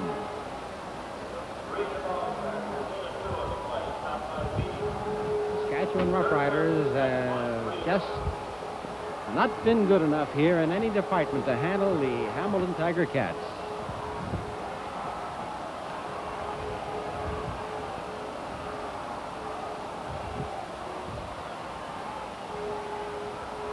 Alan Ford's punt taken by Grant on the 48. There goes one of our ground cameras. They caught it just as it hit the ground. They're almost $110,000 per there, but they saved it.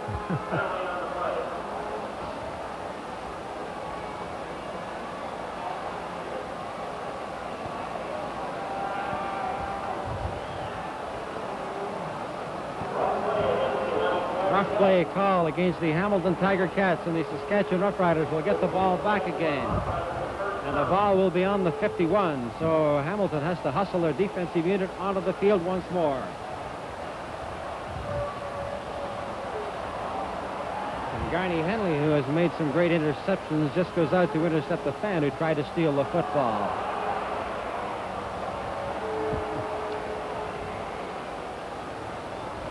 The ball is on the 51, and the roughing penalties against... Here comes George Reed off the field, just coming off the bottom of your screen. Henry Dorsch goes in to replace him. Barwell and Ford to the right. Minute 47 to go. Saskatchewan first down.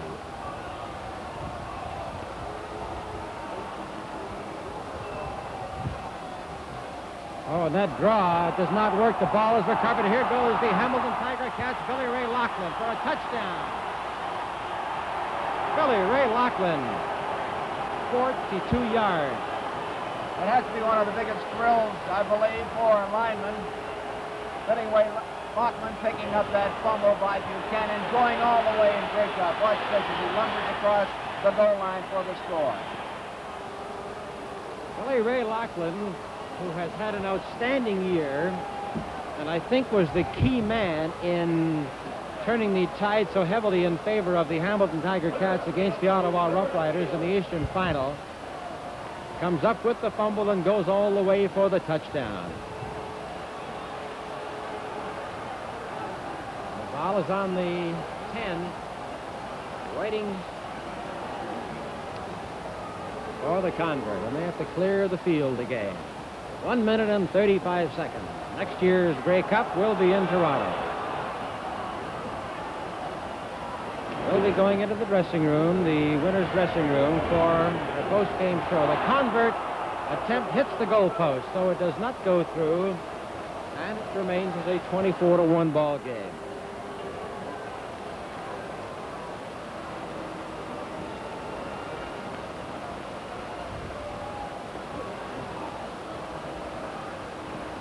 John, it appears as if the Saskatchewan Roughriders just don't have anything left for this particular game. They haven't shown anything all afternoon. It could have been that they gave out everything in the tough series against the Calgary Stampeders. They had to go 4-3 games there, as we recall. And it could be that they just didn't have anything left for the Grey Cup game. The Hamilton Tiger Cats look superb out here this afternoon. The Saskatchewan Roughriders almost conceding defeat. Comes down to Buchanan. He fumbles it. It's taken by Ford on the 5. And Ford is hit in there by number 46, John Mitchelluk, who's in, and he is dropped. Now there's a bit of a slugfest going on. And they're in there quickly to separate them. Buchanan, I think, took a punch at Christian, and Bob Story and Jim Carpin get into the act. flag is down, and we could have a couple of long ones tacked on to each club, or they may wipe each other out. It's hard to guess as to what the penalties might be here. But the fans are crowding along those sidelines, and despite the fact that they have a great number of Ottawa City Police here, I doubt that they can handle this mob. If anyone leaves to go on to that field, they'll never finish this ball game. Not that there's any doubt about the outcome. It's now 24-1. So they are now conferring down there to see just what the assessment will be.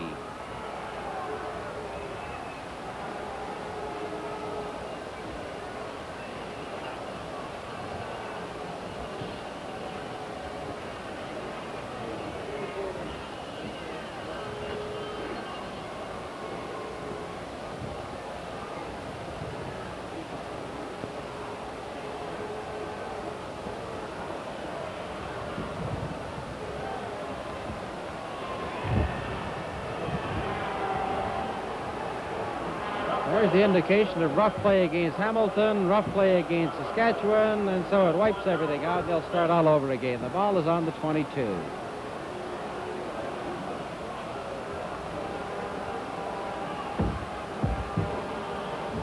Ed Buchanan comes out. Henry Dorsch goes in.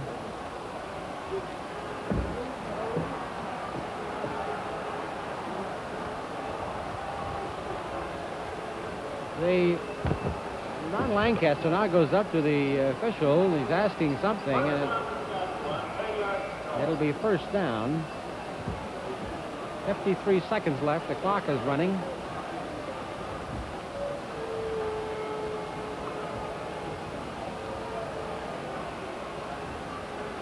First and 10, Saskatchewan. They're down 24-1. Trying to get onto the scoreboard. They might have 2 plays left. They give to Henry Dorsch, the fullback.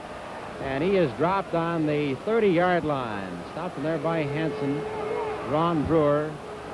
And in there, underneath that pile-up, was the man who made the initial stop, Angelo Mosca. And Big Angelo, who has had an outstanding game here today, probably the best Grey Cup I have ever seen him play. He just gets up slower and slower each time.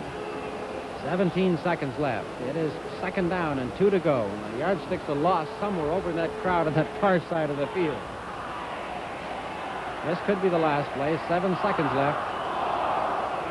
And they give to George Reed, who was stopped at the line of scrimmage, and the mob is on the field. The safest place to be right now is about, I think, up here.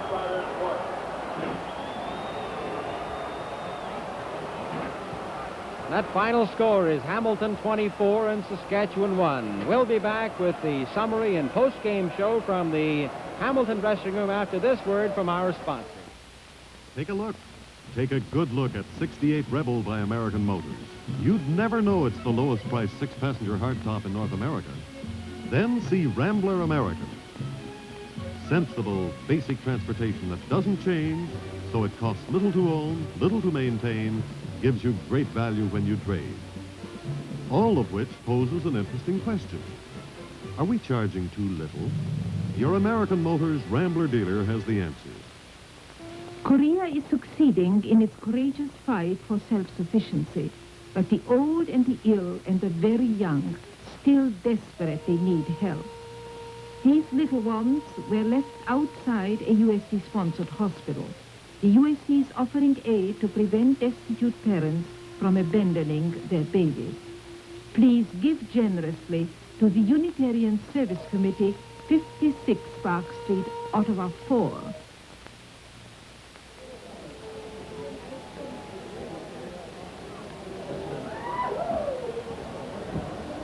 Well, Gene, it's a wild mob scene down on the field as the Hamilton Tiger Cats, who methodically, from almost the first play of the game, took charge of the ball game and systematically defeated a gallant defending champion from Saskatchewan, but a club who just did not have enough equipment to beat the well-drilled, the well-prepared, and the very good Hamilton Tiger Cat Football Club here at Lansdowne Park this afternoon. Certainly, John, it was a tremendous contrast between these two teams right from the very beginning. I noticed that the Saskatchewan Roughriders appeared to be listless right from the very beginning.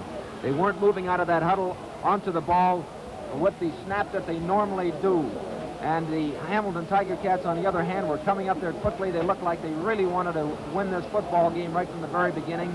Defensively and offensively, they were the finest I've seen all year. No doubt the Hamilton Tiger Cats were completely prepared for the Saskatchewan Roughriders this afternoon. And on the other hand, the Saskatchewan Roughriders did not have too much time to prepare for these people, certainly being in a very, very tough contest against the Calgary Stampeders last week. So therefore, this is exactly what we saw here, a superbly prepared team, the Hamilton Tiger Cats, as John mentioned, methodically taking apart the Saskatchewan Roughriders. Saskatchewan just didn't have enough, didn't have it defensively, didn't have it offensively, and the Hamilton Tiger Cats were on top 24-1. No doubt about it, they were just brilliant here from every respect. Joe Zuger leading them all the way. Just a fine performance by the Hamilton team. So the Hamilton Tiger Cats, a team that finished second last year, had to do a rebuilding job, and a classic rebuilding job it was. Now let's take a look at the final stats, and then we'll be able to go to our dressing room. Okay, Gord. Well, the only surprise really on the statistical board is that Saskatchewan made it look close in some departments, despite the fact that out on the field, the Hamilton Tiger Cats were well up on the scoreboard. In the first down department, Saskatchewan actually had 11 to Hamilton's 9, but of course touchdown plays don't count as first downs, and Hamilton lost a couple there. Yards rushing, Hamilton made a bit of a comeback. It came up with 51, but George Reed still led Saskatchewan with 128. Also in the second half, Ron Lancaster came back in passing, but he didn't quite catch Joe Zuger. 119 yards for Lancaster on 8 out of 21. Zuger had 8 out of 21 for 163 yards. A big one here, interceptions, 3 by Hamilton and 1 by Saskatchewan. Penalties, Hamilton was well ahead here, 10 for 105 yards. That includes about 5 roughing or clipping penalties. Saskatchewan 4 for 59, but one of those was a costly interference call. Fumbles, Hamilton made 1 and recovered it. Saskatchewan had 2 fumbles, lost them both, and certainly the one at the end, which Billy Ray Laughlin returned for a touchdown, was the big one, although at that time Hamilton had the game well in hand. George Reed, who Ralph Stazio expected would gain 100 yards, or at least he was willing to concede that he would gain 100 yards, got 96. And that's the statistical picture of the game, and now down to the field. Hamilton 24, Saskatchewan 1. We'll continue with our post-game show from the dressing room in just a moment. World Cup winner Nancy Green, at home and on the ski slopes, is the kind of fascinating fellow Canadian you'll be seeing every Thursday night on the new season of Telescope 67. Whether it's an encounter with controversial cartoonist Duncan McPherson, or a visit backstage in the hockey world for a portrait of the legendary Conn Smythe, Telescope 67 brings you a unique view of the Canadian scene.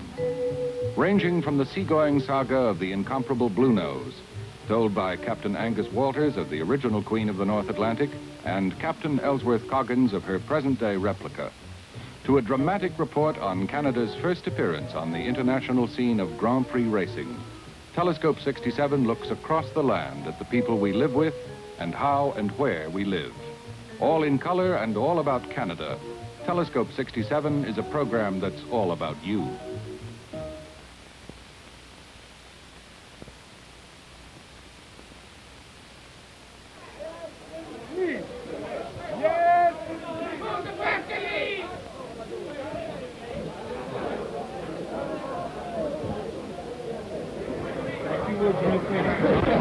Well, here we are in the pandemonium of the Grey Cup champions dressing room. I'm in here, Al McCann, along with Johnny Bassett and Don Whitman.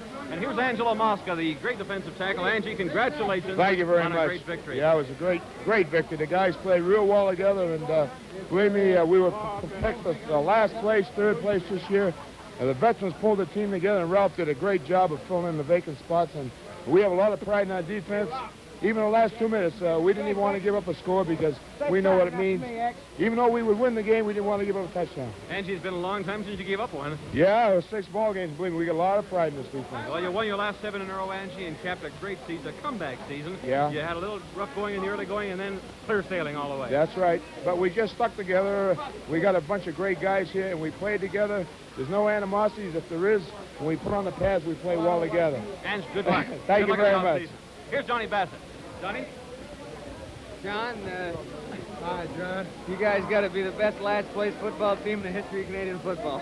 Johnny, this has been the most gratifying year I've ever had. Out of 11 years, it took a long time for our team to knit together, but by golly, when they did, we came up with a real big one. And I'd like to just give a lot of credit where credit's due right now. That we can take a lot of credit now, the players, but Ralph Zajo, I think, did the finest job of knitting the team together of any man that I could ever believe was One of possible. that big 4 next year. Lachlan going to go to halfback. He stole my touchdown, God bless him. Allison Kelly came up with that touchdown. Billy Ray Loughlin, I'm sorry. You came up with that touchdown, and in the final minutes, is that the first one you've scored? Well, that was the first one this year. I scored other touchdowns in Montreal, and I think this is the most electrifying touchdown that I've ever scored. What about the hitting out along the line? A lot of people said it would be decided along the line. Was it? I feel that the Saskatchewan line was tough, but our defense overpowered them. They're hand fighters and pushers and holders, but we really rolled them up. Congratulations, Billy Ray Loughlin, on that fine performance, and may Thank you very the much. Hamilton Tiger Cats come up with another fine showing again next year. Okay, Don, thanks, Billy Ray. We'll be back, and the final score in the football game was the Hamilton Tiger Cats 24, the Saskatchewan Roughriders 1. We'll be back with... Ed Sullivan.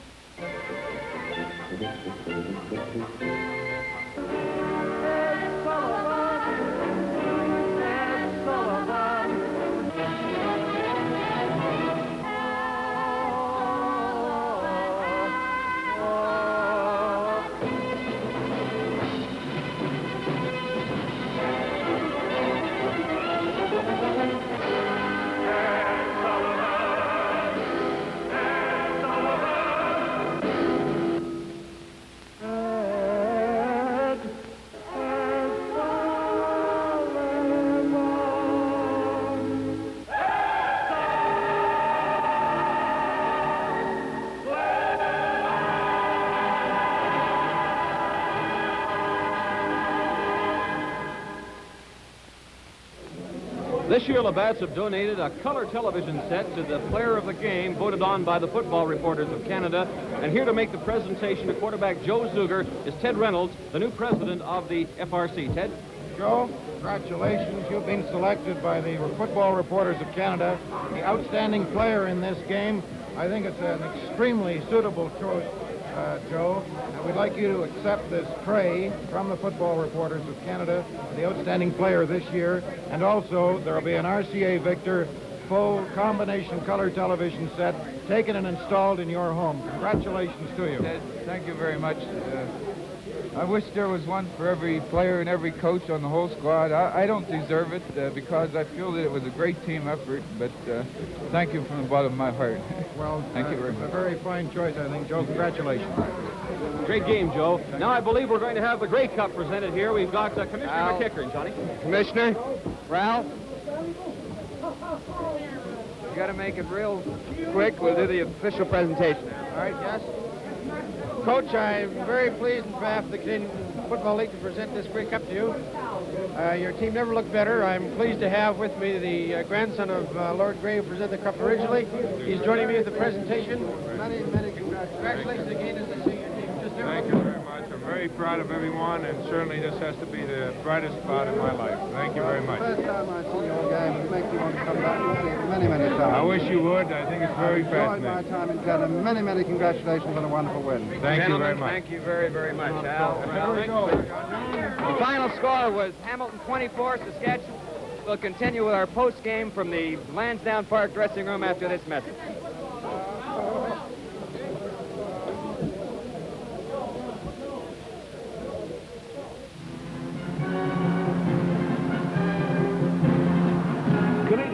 professional football. This half has been brought to you by Canadian Pacific.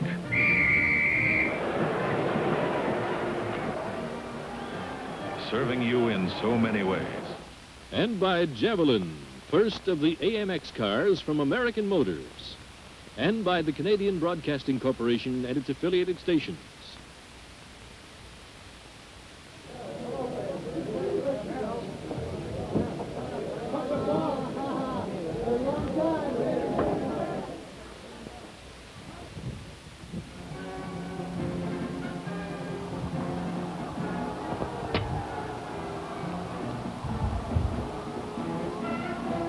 This is Johnny Issa on behalf of all our broadcasting crews, our sponsors, the CTV and the CBC networks, and the Canadian Football League for an exciting finish to a great season of football entertainment in this, our centennial year.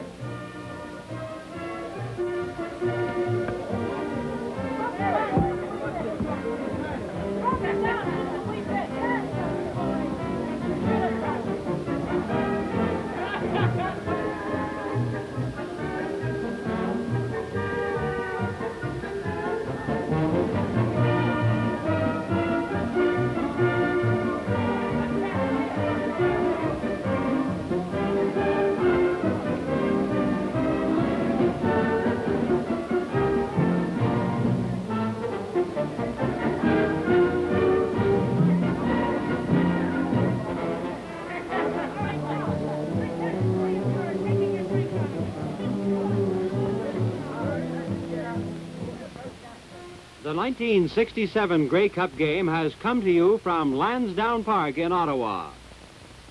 This is the CBC Television Network.